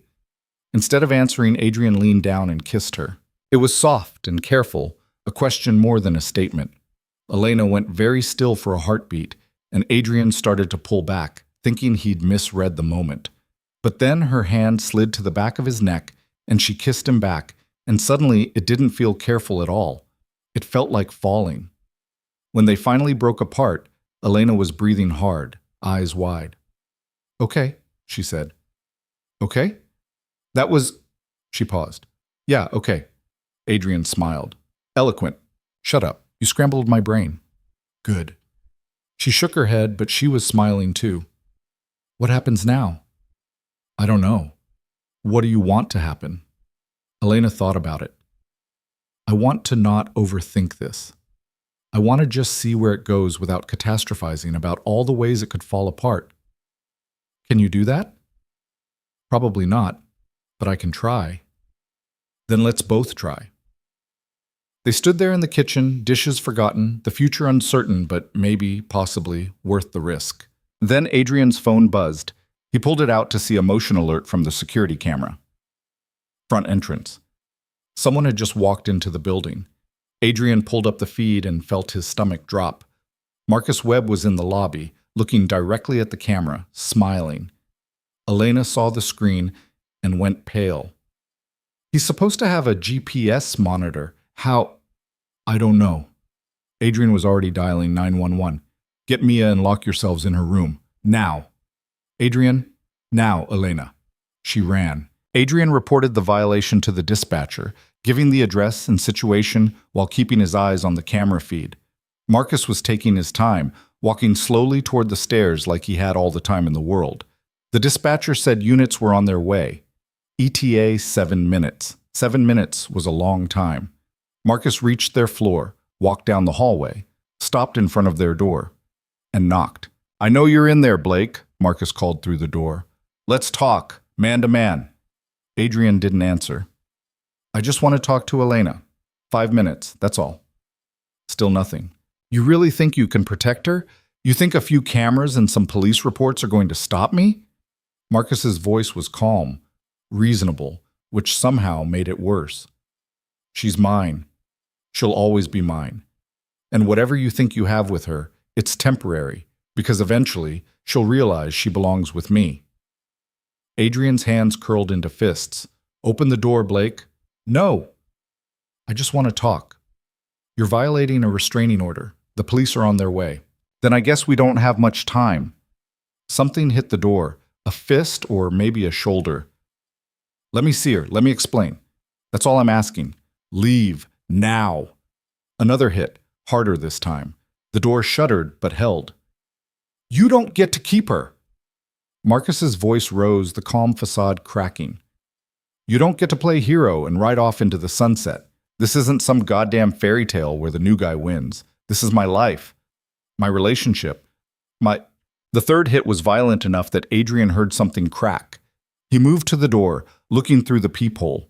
Marcus was breathing hard, eyes wild, all the rage he'd been holding back finally erupting. I'm going to break down this door, Marcus said quietly. And then I'm going to take back what's mine. And there's nothing you can do to stop me. Adrian made a decision. He unlocked the door and opened it. Marcus blinked, clearly not expecting that. What? You want to talk? Adrian said. Let's talk. But out here. Not in my home, not near my daughter. He He stepped into the hallway and pulled the door shut behind him. Marcus's expression shifted to something ugly. Big mistake. Probably. But I'm done listening to you threaten the people I care about. People you care about? You've known her 6 weeks. Long enough to know she deserves better than you. You don't know anything about what we had. I know what she has now, and it doesn't include you. Marcus moved fast, faster than Adrian expected. 1 second he was 3 feet away, the next his hand was around Adrian's throat, slamming him back against the wall. Adrian's vision sparked, and he grabbed Marcus's wrist, trying to break the grip. You think you can just take her? Marcus's face was inches away, spittle flying. You think you're some kind of knight in shining armor? You're nothing. You're nobody. And when I'm done with you, Adrian brought his knee up hard between Marcus's legs. Marcus let go, doubling over, and Adrian shoved him backward. Marcus caught himself on the opposite wall, looked up, and charged. They hit the floor hard, Marcus on top, swinging wild. Adrian blocked what he could and took the rest, managing to roll them over just as sirens screamed to a stop outside. Footsteps pounded up the stairs. Officers shouting. Someone pulled Marcus off Adrian, forced him face down on the floor, cuffed him while he screamed about assault and false arrest and how they all had it wrong. Adrian stayed on the ground, breathing hard, tasting blood where his lip had split. Officer Martinez appeared above him. You okay? Been better. She helped him up. That was incredibly stupid. I know. You could have been seriously hurt. I know. So why did you do it? Adrian looked at his apartment door, thinking about Elena and Mia locked inside, listening to all of this. Because someone had to. Martinez sighed. Yeah, I'm starting to see that's your whole thing. They took Adrian's statement while the EMTs checked him over. Split lip, bruised ribs, nothing serious. They took Marcus away in cuffs, still screaming threats. And when it was finally quiet, Adrian went back inside. Elena and Mia were sitting on Mia's bed together, Elena's arm around the little girl's shoulders. They both looked up when he entered. Is he gone? Elena asked. Adrian nodded. Mia launched herself at him, wrapping her arms around his waist. You're hurt. I'm okay, sweetie. He hit you. Yeah, but I'm okay. Elena stood slowly, eyes on his face. You shouldn't have opened the door. Probably not. You could have been killed. But I wasn't. Adrian, he was going to break through. At least this way I controlled where it happened. He gently extracted himself from Mia's grip. Can you give us a minute, Mia? Mia looked between them, then nodded and left. Elena waited until she was gone. Don't do that again. Do what? Risk yourself for me. That's not how this works. Yes, it is. You have a daughter. You can't just throw yourself at violent men because you're trying to protect me. I was protecting both of you. By fighting him? By putting yourself in danger? Elena's voice cracked. What if he'd had a weapon? What if he'd actually hurt you? What was I supposed to tell Mia? Adrian reached for her, but she stepped back. I can't do this if you're going to be reckless, Elena said. I can't watch you risk everything because of me. Then what do you want me to do? Stand by while he terrorizes us? Let him break down the door? I want you to be smart, to think about Mia before you act. I did think about Mia. That's why I went out there, to keep him away from her. They stared at each other, both breathing hard. The adrenaline and fear and relief all tangled together into something that felt dangerously close to breaking.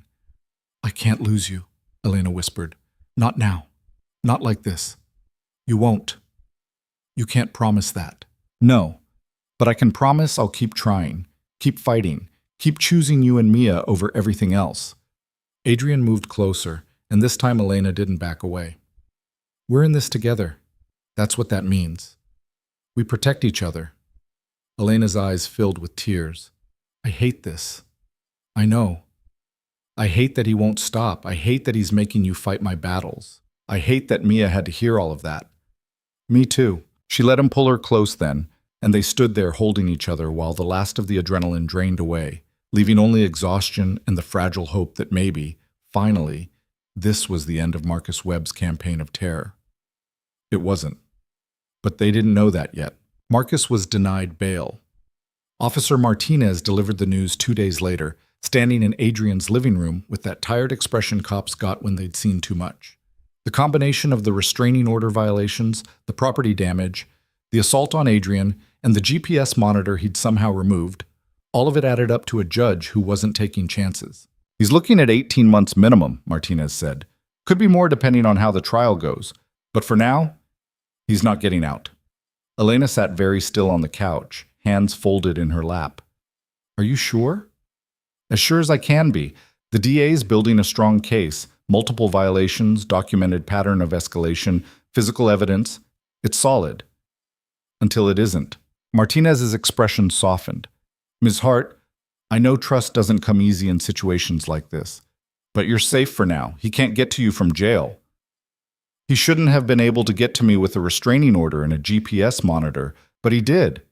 Elena's voice was flat. Forgive me if I don't trust the system to hold. That's fair. Martinez turned to Adrian. How's the lip? Adrian touched it gingerly. The swelling had gone down, but it still ached. Fine. You were lucky. Could have been a lot worse. So everyone keeps telling me. Martinez pulled out a card and set it on the coffee table. That's my direct line. If anything happens, anything at all that makes you uncomfortable, you call me, day or night. Thank you, Adrian said. After Martinez left, Elena and Adrian sat in silence. Mia was at school, the apartment quiet except for the distant hum of traffic outside. Adrian could feel Elena's tension radiating across the space between them. You okay? He asked. I don't know what I am. Elena stood and moved to the window, staring out at the gray afternoon. I should feel relieved, right? He's in jail. He can't hurt us. We won. But all I feel is like I'm waiting for the other shoe to drop. Adrian joined her at the window. That's normal? Is it? Because it feels exhausting. You've been running for 6 months. Your body doesn't know how to stop yet. Elena leaned her forehead against the glass. What if I never stop? What if I'm broken in a way that doesn't heal? You're not broken. You keep saying that. Because it keeps being true. She turned to look at him. How do you have so much faith in me? Adrian thought about it. Because I see who you are when you think no one's watching. I see how you are with Mia, patient and kind and genuinely interested in a 7-year-old's rambling stories. I see how hard you work, how you contribute without being asked, how you're trying to build something real even though you're terrified it'll disappear. That's not faith, that's just observation. It's both. Adrian reached for her hand.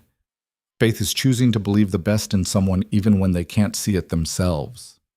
Elena's eyes filled with tears. I don't deserve you. Stop that. I'm serious. You're this good, stable, kind person who has his life together, and I'm someone who survived something terrible and came out the other side still fighting, still trying, still believing enough to stay when every instinct tells you to run. Adrian squeezed her hand. You think I have my life together? I've been sleepwalking through the last 4 years, going through the motions, existing but not really living. And then you showed up and reminded me what it feels like to care about something beyond just getting through the day. That's a lot of pressure to put on a person. I'm not putting pressure on you. I'm just telling you the truth. Elena wiped her eyes. The truth is messy. Most true things are. She laughed, watery but genuine. When did you get so wise? I've had a lot of time to think about what matters. And what does matter? This, Adrian gestured between them. Us, Mia, building something that feels real, even when it's scary. Elena studied his face. You really mean that? Yeah. Even after everything with Marcus? Even knowing my history? Especially because of all that. Adrian moved closer. You could have given up 100 times. You didn't. That tells me everything I need to know about who you are. Elena let out a shaky breath. I want to believe you. Then believe me. She kissed him then, soft and desperate, like she was trying to prove to herself that this was real. Adrian kissed her back, and for a moment everything else fell away. The fear, the uncertainty, the weight of everything they'd been through. When they pulled apart, Elena rested her forehead against his. I'm going to try, she whispered, to believe this is real. To stop waiting for it to fall apart. That's all I'm asking. They stood there holding each other, and Adrian thought that maybe, possibly, they were going to make it through this. 2 weeks passed, then 3. Life found a rhythm that almost felt normal. Elena picked up more shifts at the diner, saving money with a focus that bordered on obsessive. Adrian went back to work, Mia went to school, and slowly the constant vigilance began to ease. The security cameras stayed up, but Adrian found himself checking them less frequently. The tension that had lived in his shoulders for weeks started to loosen. They were healing. Mia noticed first. One evening at dinner, she announced, "You and Elena should get married." Adrian nearly choked on his water. "What?" "You like each other. She lives here. You kiss sometimes when you think I'm not looking." Mia said this with the matter-of-fact tone of someone laying out obvious facts. That's what grown-ups do before they get married. Elena's face had gone bright red. "Mia, I'm just saying, it would make sense." "That's not how it works, sweetie," Adrian said carefully. "Why not?" "Because marriage is complicated. It's not just about liking someone." "What else is it about?" Adrian looked at Elena, who looked back at him with an expression that said she was absolutely not helping with this conversation. "It's about commitment," Adrian said, "and timing, and making sure it's the right decision for everyone involved." "I'm involved, and I think it's the right decision." "You're 7. So you don't get a vote yet," Mia pouted. "That's not fair." "Lots of things aren't fair." After Mia went to bed, Adrian found Elena in the kitchen, making tea with the kind of focused attention that suggested she was thinking about something else entirely. "Sorry about that," Adrian said. "For what?" "The marriage ambush." Elena smiled into her tea. "She's persistent. She gets it from her mother." "What was she like, Sarah?" Adrian leaned against the counter. They didn't talk about Sarah much, not because it was forbidden, but because it hurt in a way that was hard to articulate. "She was funny," Adrian said. "Sharp. She didn't suffer fools, but she was patient with people who were trying. She wanted to change the world. Thought she could do it one classroom at a time. She was a teacher." Mia mentioned that once. "3rd grade. She loved it. Loved the kids." Adrian paused. "She would have liked you." Elena looked up. "You think?" "Yeah. She had a thing about underdogs, always rooting for people who'd been knocked down." "Is that what I am? An underdog?" "You're a fighter. There's a difference." Elena set down her tea. "Can I ask you something? Do you still love her?" Adrian didn't flinch from the question. "Part of me always will. She's Mia's mom. She was my first love. But that doesn't mean there's no room for anyone else." "Are you sure?" "I wouldn't have kissed you if I wasn't." Elena nodded slowly. "I keep waiting for you to realize you're making a mistake, that I'm too complicated or too damaged or just too much. And I keep telling you you're not. I know, but old habits die hard." Adrian moved closer. "Then let me help you build new habits." "Like what?" "Like believing you deserve good things. Like trusting that not everyone will hurt you. Like letting yourself be happy without waiting for the other shoe to drop." "That's a tall order. Lucky for you, I'm patient." Elena smiled, but it didn't quite reach her eyes. "What if I can't learn? What if I'm always going to be waiting for things to fall apart?" "Then we'll wait together, and eventually maybe you'll see that falling apart isn't inevitable." "You make it sound easy. It's not easy, but it's worth it." Elena reached up and touched his face, fingers gentle against the fading bruise on his jaw. "I don't know what I did to deserve you. You survived. That's enough." She kissed him, slow and sweet, and Adrian felt something settle in his chest, something that felt dangerously close to contentment. The call came on a Thursday evening. Adrian was helping Mia with her math homework, Elena was at work, and the apartment felt peaceful in that ordinary way that Adrian had learned not to take for granted. When his phone rang and he saw Martinez's name, his stomach dropped. "Blake," he answered. "We have a situation." Martinez's voice was tight. "Marcus Webb was attacked in jail this afternoon. He's in the hospital." Adrian's mind raced. "Is he—" "He's alive. Stable. But he's claiming Elena arranged it." "That's insane." "I know. But he's making noise and the prosecutor wants to talk to her. Can you have her call me when she gets home?" "What exactly is he saying?" "That Elena has connections to dangerous people. That she orchestrated the attack as revenge. It's bullshit, but it's bullshit we have to address." After Adrian hung up, he sat very still, trying to process. Mia looked up from her homework. "What's wrong, Daddy?" "Nothing, sweetie. Just work stuff." But it wasn't nothing. And when Elena came home 2 hours later, exhausted and smelling like coffee, Adrian had to tell her that her nightmare wasn't over yet. Elena listened without interrupting, her expression going from tired to carefully blank. When Adrian finished, she was quiet for a long moment. "He's trying to make me look dangerous," she said finally, "trying to flip the narrative so he's the victim. It won't work. No one's going to believe. People believe what they want to believe." Elena sat heavily on the couch. "And if Marcus tells a good enough story, if he plays the injured party well enough, someone will listen. Martinez doesn't believe him. Martinez isn't everyone." Adrian sat beside her. "What do we do?"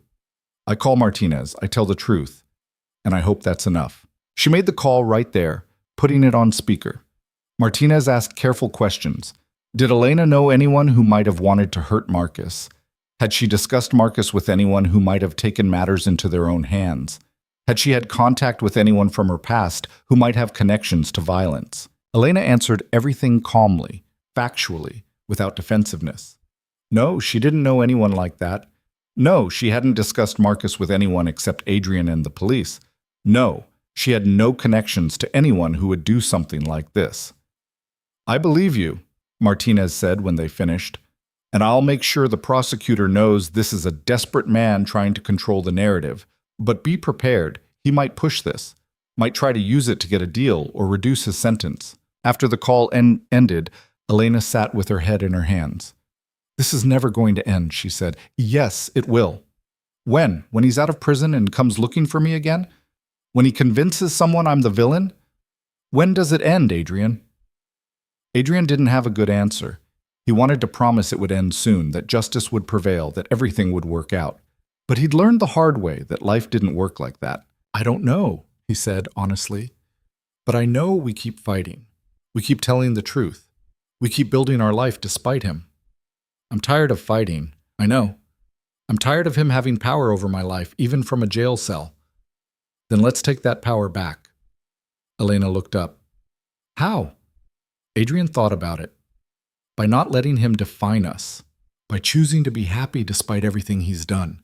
By refusing to put our lives on hold while we wait for him to fade away." "That's easy to say." "Doesn't mean it's wrong." Elena was quiet for a moment. "You remember when Mia said we should get married?" "Hard to forget." "What if we did?" Adrian's heart stuttered. "What?" "Not because of Marcus, not because we're trying to prove anything, but because I'm tired of being afraid to want things." Elena turned to face him. "I love you. I love Mia. I love the life we're building together, and I'm tired of waiting for permission to be happy." "Elena, I know it's fast. I know we've only known each other a few months. I know I come with more baggage than anyone should have to deal with. But I also know that I've never felt safer or more myself than I do here with you." Adrian stared at her, trying to process what she was saying. "Are you proposing to me?" "I don't know. Maybe. I'm not doing it very well if I am." "You really want this? I really want this." Elena reached for his hand. "I want to choose you. I want to choose us. I want to stop letting fear make my decisions." Adrian thought about Sarah, about the life they'd planned that got cut short, about the 4 years he'd spent convinced he'd used up his chance at happiness, about Mia asking why Elena couldn't just stay. "Yes," he said. Elena blinked. "Yes?" "Yes, let's get married. Let's build something real and permanent and ours. Let's choose each other." Elena's eyes filled with tears. "Really?" "Really." She kissed him hard, laughing and crying at the same time, and Adrian thought that maybe this was what healing looked like. Not the absence of pain, but choosing joy despite it. When they pulled apart, Elena was smiling wider than Adrian had ever seen. "We should probably talk about the details," she said. "Probably. Like when and where and how we tell Mia." "We could tell her now." "She's asleep." "Then we tell her in the morning." Adrian pulled Elena close. "But for now, can we just sit here and be happy about this before the world gets complicated again?" "Yeah," Elena said. "We can do that." They sat together on the couch, holding each other, and for the first time in months, Adrian felt like they were moving forward instead of just surviving. Mia took the news with the kind of explosive joy only a 7-year-old could muster. "I knew it!" she shrieked, jumping on the couch. I told you they should get married." "You're not supposed to jump on the furniture," Adrian said weakly. "But I was right." Elena was laughing, eyes bright with happy tears. "You were very right." "Can I be in the wedding?" "Of course." "Can I wear a fancy dress?" "The fanciest." "Can we get a cake?" "Definitely a cake." Mia threw her arms around both of them, and Adrian felt his throat tighten. This was his family. Imperfect and complicated and built from broken pieces, but his. The next few days were a blur of planning and logistics. They decided on something small, just them and a few close friends, maybe Mrs. Chen, a simple ceremony at the courthouse followed by dinner. Nothing fancy, nothing that would drain their savings or take months to plan. "I don't need a big wedding," Elena said. "I just need it to be real." "It'll be real." They set a date 3 weeks out, enough time to get the license and arrange the basics, but not so long that the waiting would drive them crazy. Mia insisted on helping pick out Elena's dress, which led to a shopping trip that ended with Mia covered in tulle samples and Elena in a simple cream-colored dress that made Adrian's heart stop. "You look beautiful," he said when she came out of the dressing room. Elena blushed. "It's not too much?" "It's perfect." The clerk who was helping them smiled. "You two are sweet together." "They're in love," Mia announced to the entire store. Adrian would have been embarrassed, but Elena just laughed and said, "Yeah, we are." Things were good, better than good. And then Martinez called again. "Marcus made bail," she said without preamble.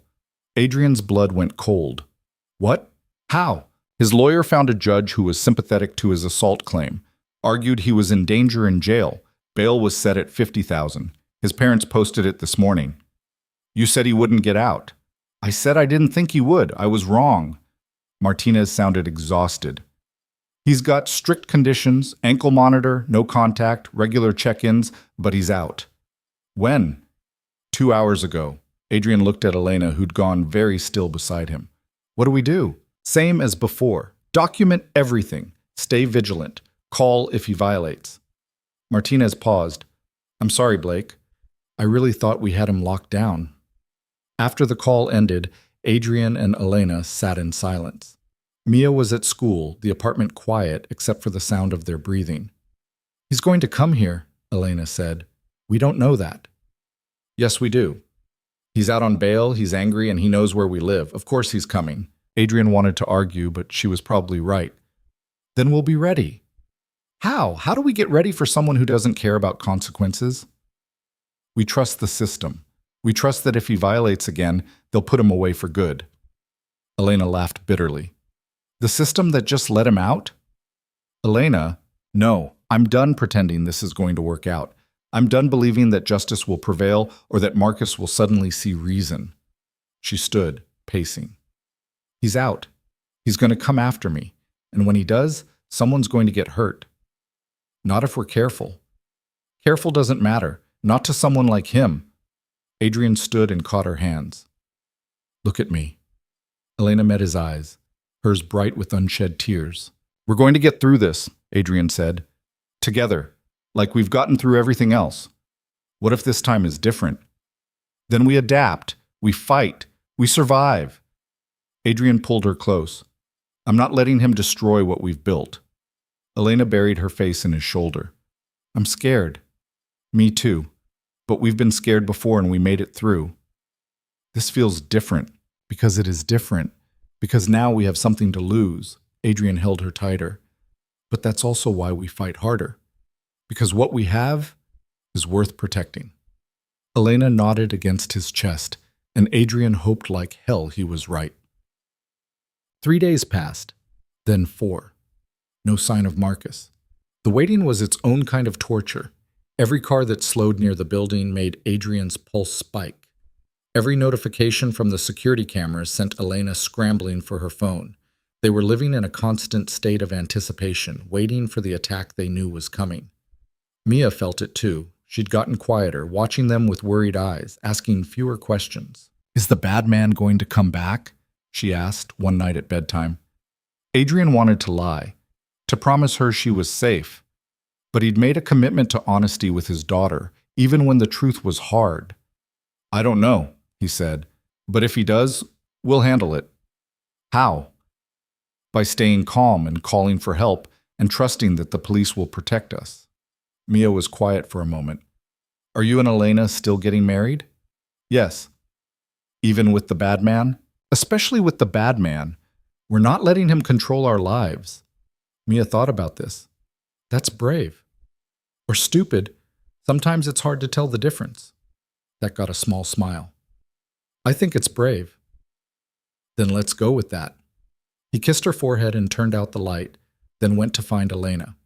She was in their room. They'd stopped pretending she was staying in the guest room weeks ago, staring at her phone. Anything? Adrian asked. No. Which somehow makes it worse.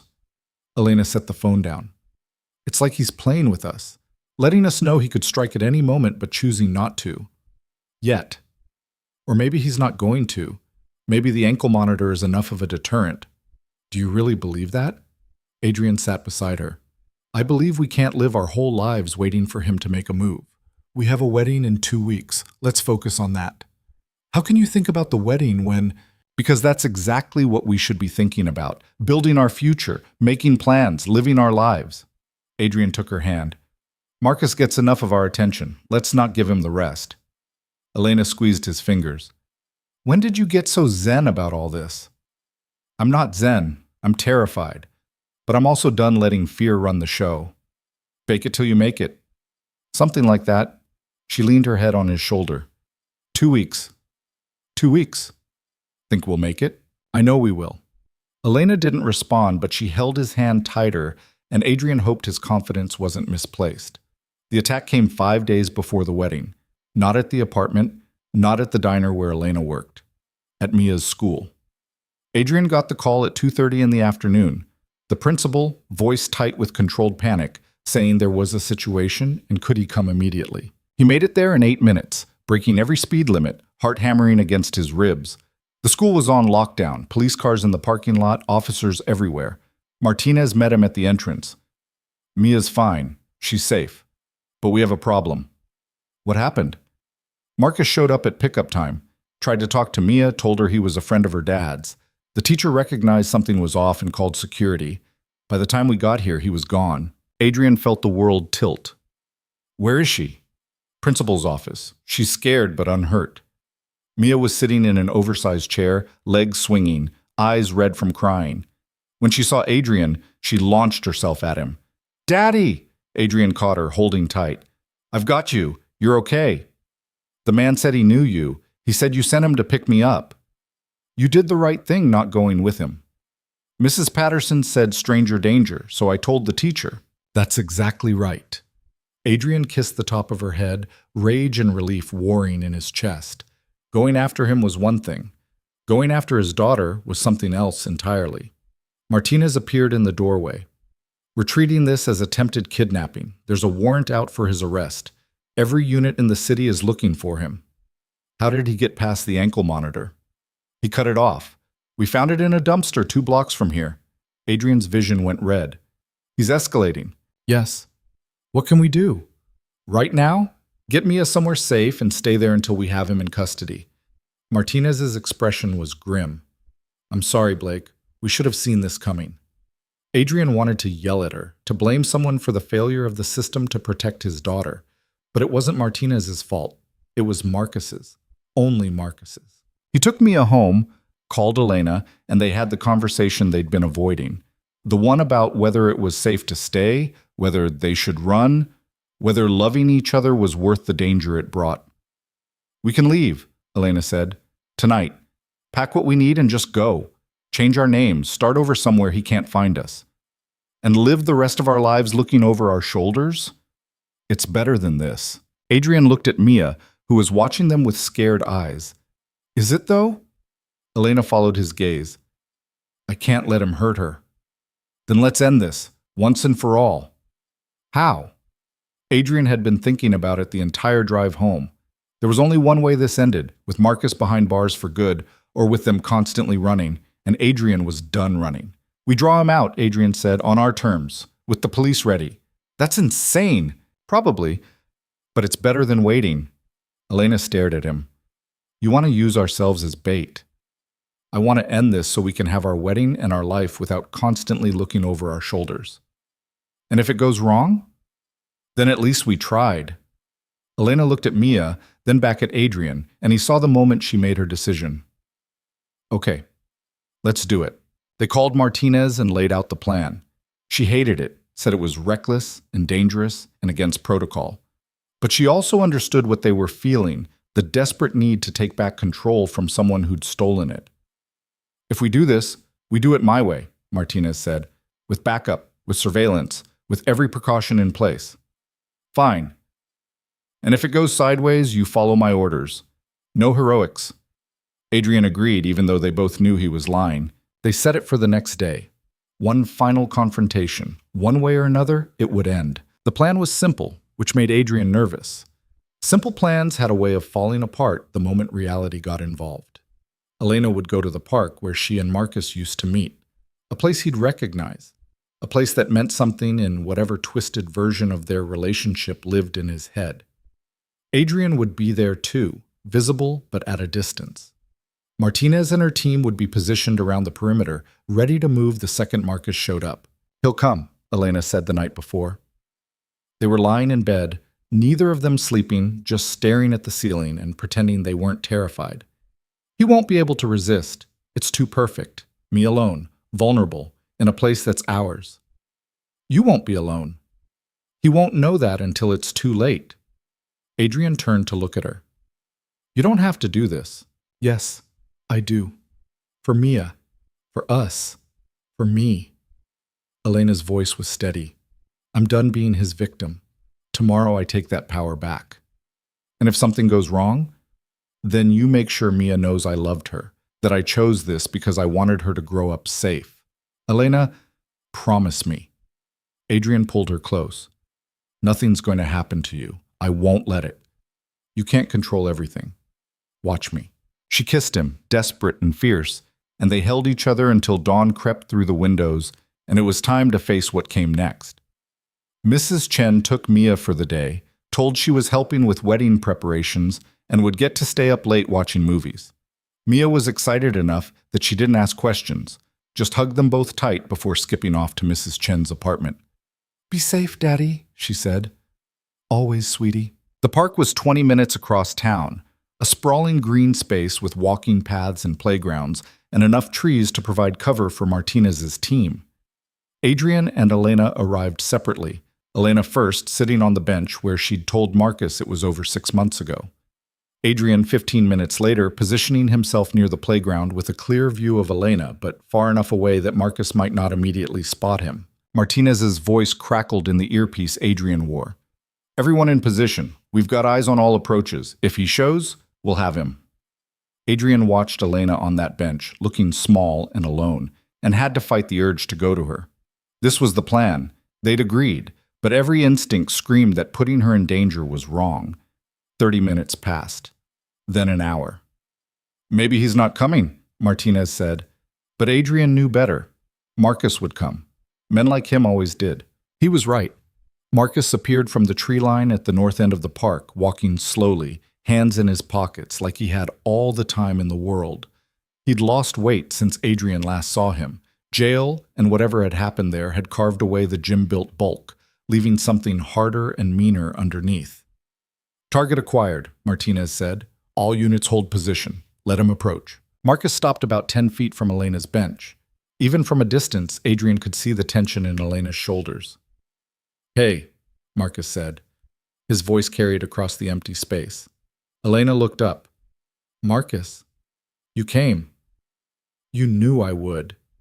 Did I? Marcus moved closer. Seemed like you were done with me.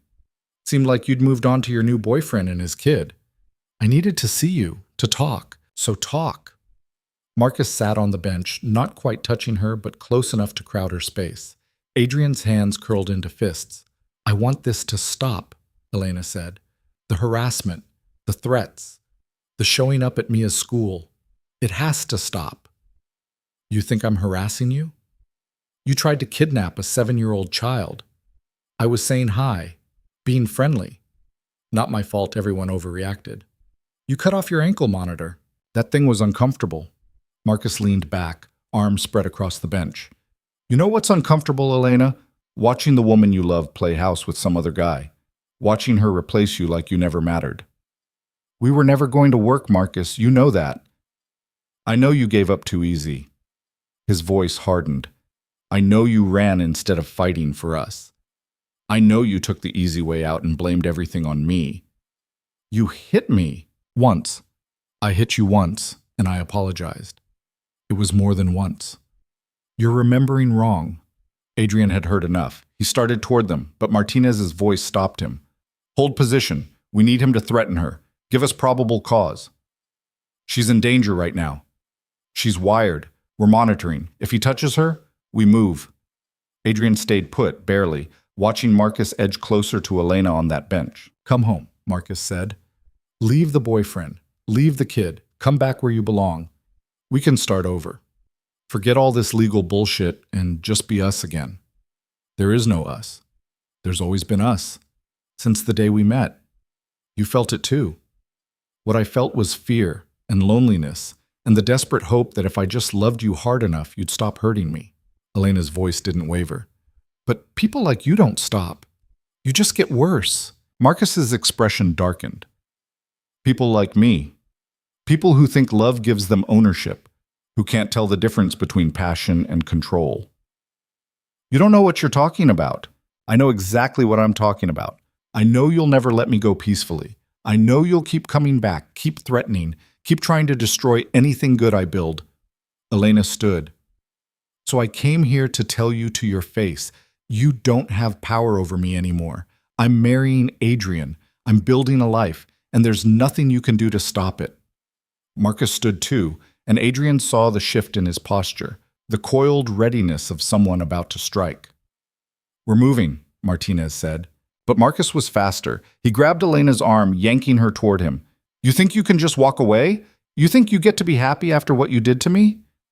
Let go. Elena tried to pull free. No more walking away. No more running.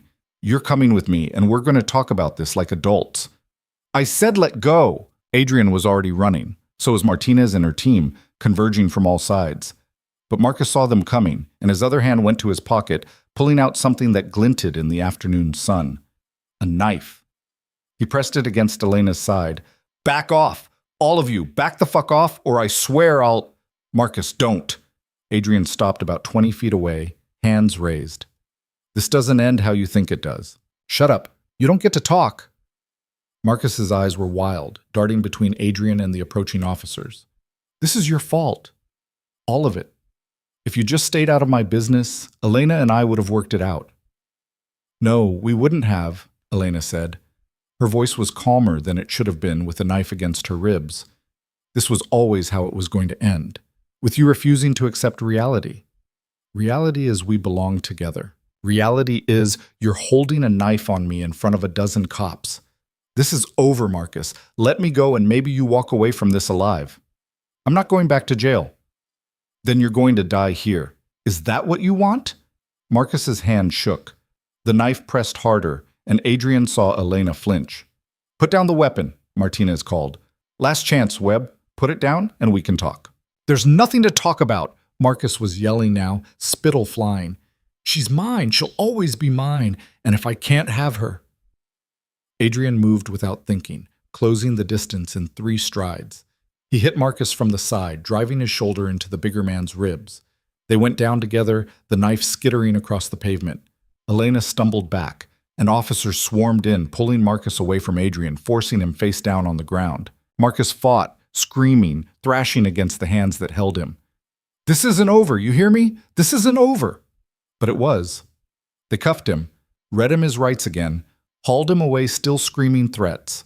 Martinez helped Adrian to his feet while another officer checked on Elena. You okay? Martinez asked Adrian. Yeah. That was stupid.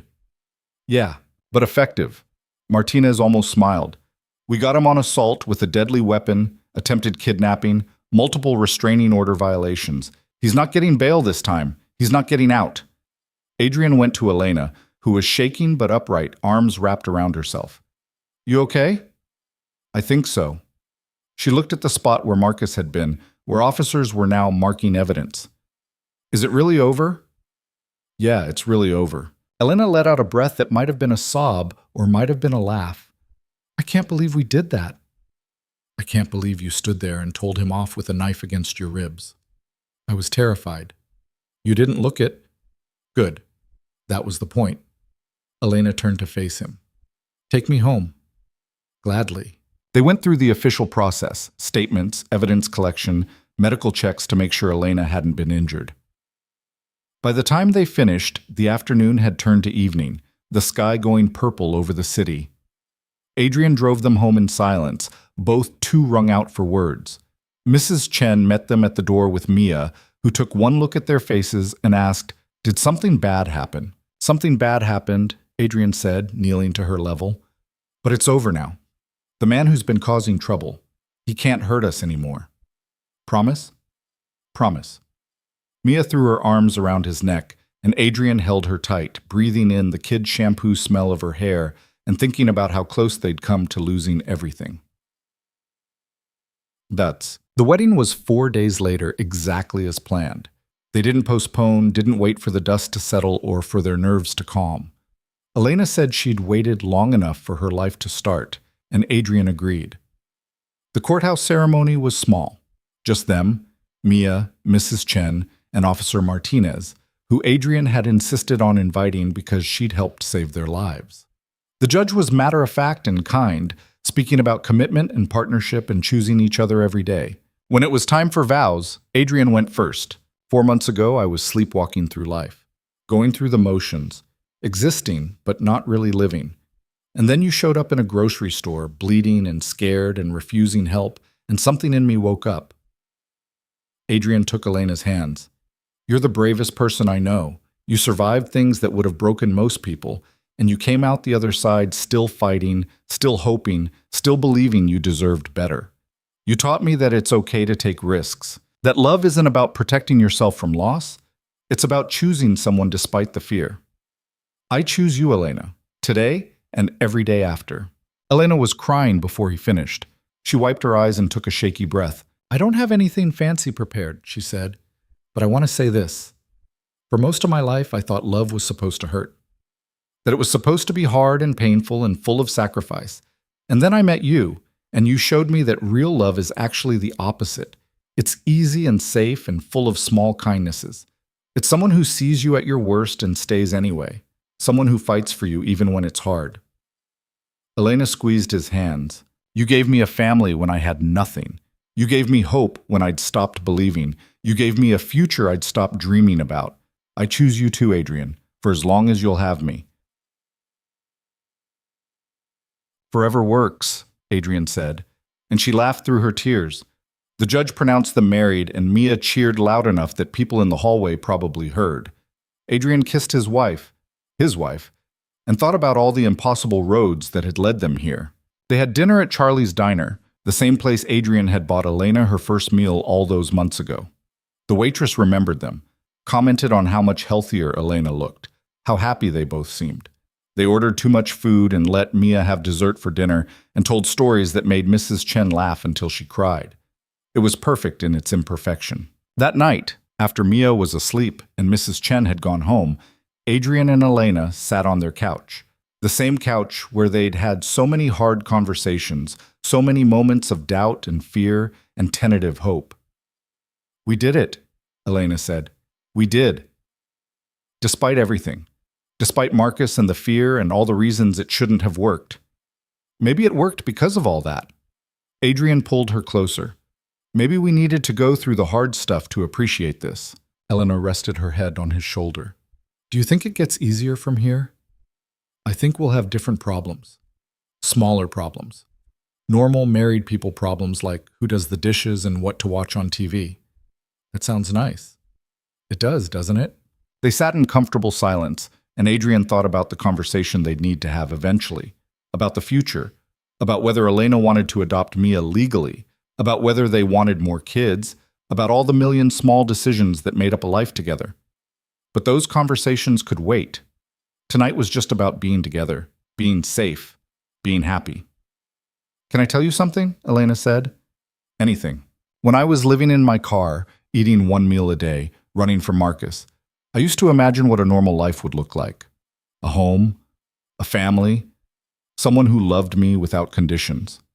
She lifted her head to look at him. "This is better than anything I imagined." "Even with all the drama?" "Especially with all the drama. Because it's real. It's messy and complicated and sometimes scary, but it's real. And I wouldn't trade it for anything." Adrian kissed her forehead.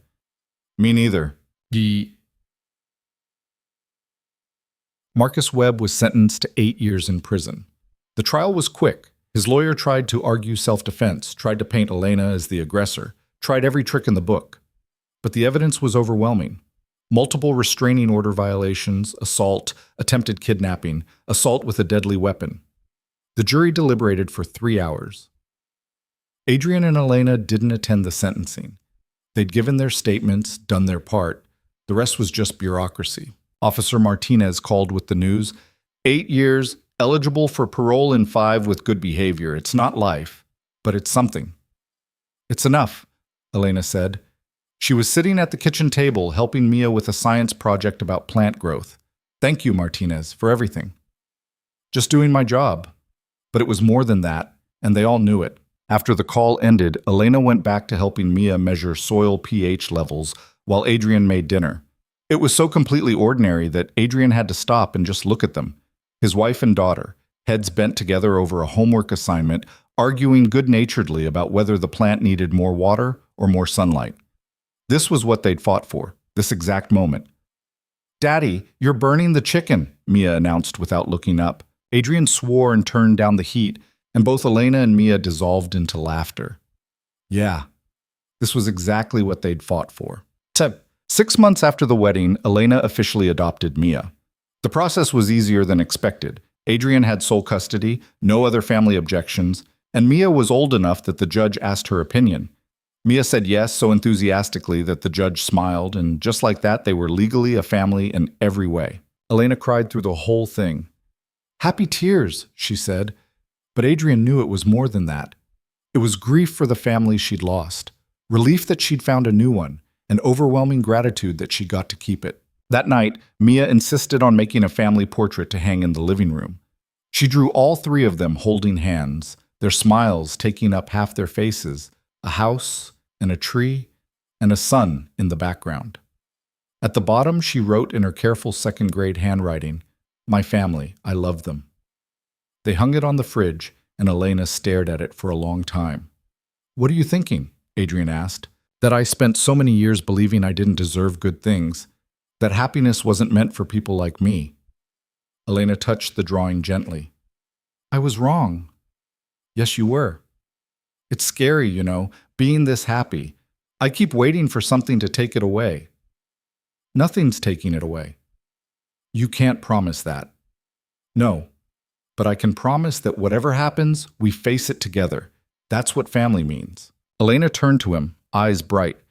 "I'm so glad you didn't walk away that night in the grocery store." "Me too. Even with everything that came after, the fear and the danger and all of it, especially because of all that, it made us who we are." Adrian pulled her close. "You know what I think?" "What?" "I think broken people are the best at building things, because we know how fragile everything is. We know how easily it can fall apart. So we build carefully, we build strong, we build with intention." That's very philosophical for a Tuesday night. "I have my moments." Elena laughed and kissed him, and somewhere in the apartment Mia was singing to herself, and Adrian thought that maybe the point of life wasn't avoiding pain or protecting yourself from loss. Maybe it was about finding people worth hurting for, people worth risking everything for, people who made you believe that even broken things could be beautiful. A year after the wedding, they moved to a bigger apartment. Nothing fancy, still in the same neighborhood so Mia could keep her school and friends, but with 3 proper bedrooms and a balcony where Elena planted herbs and Mia grew tomatoes that never quite ripened, but she was proud of anyway. Elena had gotten promoted at the diner, then quit to take a job at a nonprofit helping domestic violence survivors navigate the legal system. She was good at it, patient and empathetic and unflinchingly honest about how hard the process would be. She came home exhausted but fulfilled in a way the diner had never provided. Adrian had started therapy, not because anything was wrong, but because he'd spent 4 years carrying grief alone, and it turned out talking about it helped. His therapist was a 60-year-old woman named Dr. Patel, who didn't take any of his deflection and made him actually feel his feelings instead of just managing them. It was uncomfortable and necessary, and he was grateful for it. Mia was thriving. She had made the school soccer team, discovered a love of reading that had her plowing through chapter books at alarming speed, and had started calling Elena Mom without anyone prompting her. The first time she'd said it, Elena had cried for an hour. Life wasn't perfect. They argued about money and household chores and how much TV Mia should be allowed to watch. Elena still had nightmares sometimes, woke up gasping with phantom hands around her throat. Adrian still caught himself checking the security cameras obsessively, unable to fully let go of the hypervigilance that had kept them safe. But they were happy, real messy, complicated happy. One evening, sitting on their new balcony while Mia did homework inside, Elena said, "I've been thinking about something." "Yeah?" "About how we tell Mia the full story one day, about how we met, about Marcus, all of it." Adrian thought about it. "We tell her the truth, that sometimes the worst things that happen to us lead to the best things. That her mom survived something terrible and came out the other side stronger. That love isn't about finding someone perfect, it's about finding someone who fights for you when things get hard." "You think she'll understand?" "Maybe not now, but one day." Adrian reached for Elena's hand. "And when she's older and facing her own hard things, maybe she'll remember that her parents fought like hell for their happiness, that they didn't give up when things got scary. Maybe that'll help." Elena squeezed his fingers. "I hope so." They sat in comfortable silence, watching the sun set over Portland, the city lights beginning to flicker on below. From inside came the sound of Mia singing along to whatever music she was playing, slightly off-key but enthusiastic. "You ever regret it?" Elena asked. "Taking in a stranger from a grocery store? All the chaos that came after?" "Not even once. Not even when Marcus was screaming threats in our hallway? Not even then." "Why not?" Adrian thought about the question. "Because the alternative was walking away, going back to my safe, quiet, predictable life. And sure, that would have been easier, less complicated, less risk." He turned to look at her. "But it also would have meant missing this. Missing you. Missing the chance to teach Mia that taking risks on people is worth it. That love is worth fighting for. Even when it's hard? Especially when it's hard. The easy things don't change you. The hard things do." Elena was quiet for a moment. "You know what I learned from all this?" "What?" "That I'm stronger than I thought. That I could survive Marcus and jail and trials and all of it. That I could choose to stay instead of run. That I could trust someone not to hurt me." She looked at him. "You gave me that. You and Mia. You showed me what love is supposed to look like. You did the hard work. I just gave you space to do it. Don't minimize your part in this." "I'm not. I'm just saying you're the hero of your own story. I'm just the guy who was smart enough to see how special you are." Elena smiled. "We're both pretty lucky, aren't we?" "Yeah, we really are." Mia came out onto the balcony, math worksheet in hand. "I need help with fractions." "I'm terrible at fractions," Adrian said. "I'll help," Elena offered, and Mia climbed into her lap, pencil ready. Adrian watched them work through the problem together, Elena explaining patiently while Mia nodded and asked questions. This was his family, built from broken pieces and held together by choice and commitment and the stubborn refusal to give up on each other. It wasn't the family he'd imagined when he married Sarah all those years ago. It wasn't the family he'd thought he'd have after she died. It was better, because it was real, because they'd fought for it, because every single day they chose each other despite all the reasons they could have walked away. "Daddy, you're doing that thing again," Mia said. "What thing?" "That thing where you stare at us like you're trying to memorize us." "Maybe I am." "That's weird." "Probably." Elena caught his eye and smiled, and Adrian thought that maybe that was the whole point of life. Not avoiding the hard things or protecting yourself from pain, but finding people worth memorizing. People who made you want to be present, to pay attention, to soak up every ordinary moment because you knew how precious and fragile they all were. They'd survived a nightmare and built something beautiful from the wreckage. They'd taken all the pain and fear and impossibility of their situation and transmuted it into love and safety and home. And if that wasn't worth fighting for, Adrian didn't know what was. Years later, when Mia was older and asked about how they met, Adrian and Elena told her the whole truth. They didn't sugarcoat it or make it into a fairy tale. They told her about the grocery store and the split lip and the fear. They told her about Marcus and the restraining orders and the knife in the park. They told her about the nights they'd spent terrified, about the moments they'd almost given up, about how close they'd come to losing everything. And then they told her about the choice they'd made to stay, to fight, to build something real despite all the reasons it shouldn't have worked. "So you're saying Mom was basically homeless when you met her?" Mia asked. She was 13 by then, old enough to understand complexity. "I was living in my car and running from my ex-boyfriend," Elena confirmed. "Your dad took a huge risk bringing me home." "What made you do it?" Mia asked Adrian. Adrian thought about it. "Because I saw someone who needed help and I couldn't walk away. And because sometimes the right thing to do is also the scary thing to do." "Were you scared?" "Terrified." "But you did it anyway." "Yeah." Mia processed this. "And now you're married and happy, and I'm here?" "Now we're married and happy, and you're here," Elena agreed. "That's pretty cool." "We think so." Mia was quiet for a moment. "What happened to Marcus?" "He's still in prison," Adrian said. "He'll get out eventually, but by then we'll be long past letting him control our lives." "Do you still think about him?" Elena considered the question honestly. "Sometimes, but not the way I used to. He doesn't have power over me anymore. He's just someone who was in my life for a while and then wasn't." "That's good, right?" "That's very good." Mia nodded, satisfied. "I'm glad you found each other." "So are we, sweetie." And that was the truth of it. For all the pain and fear and impossible circumstances, Adrian and Elena had found each other. They'd chosen each other. And they'd built a life that was worth every single moment of the fight. Because that's what love was. Not the absence of struggle, but the choice to struggle together.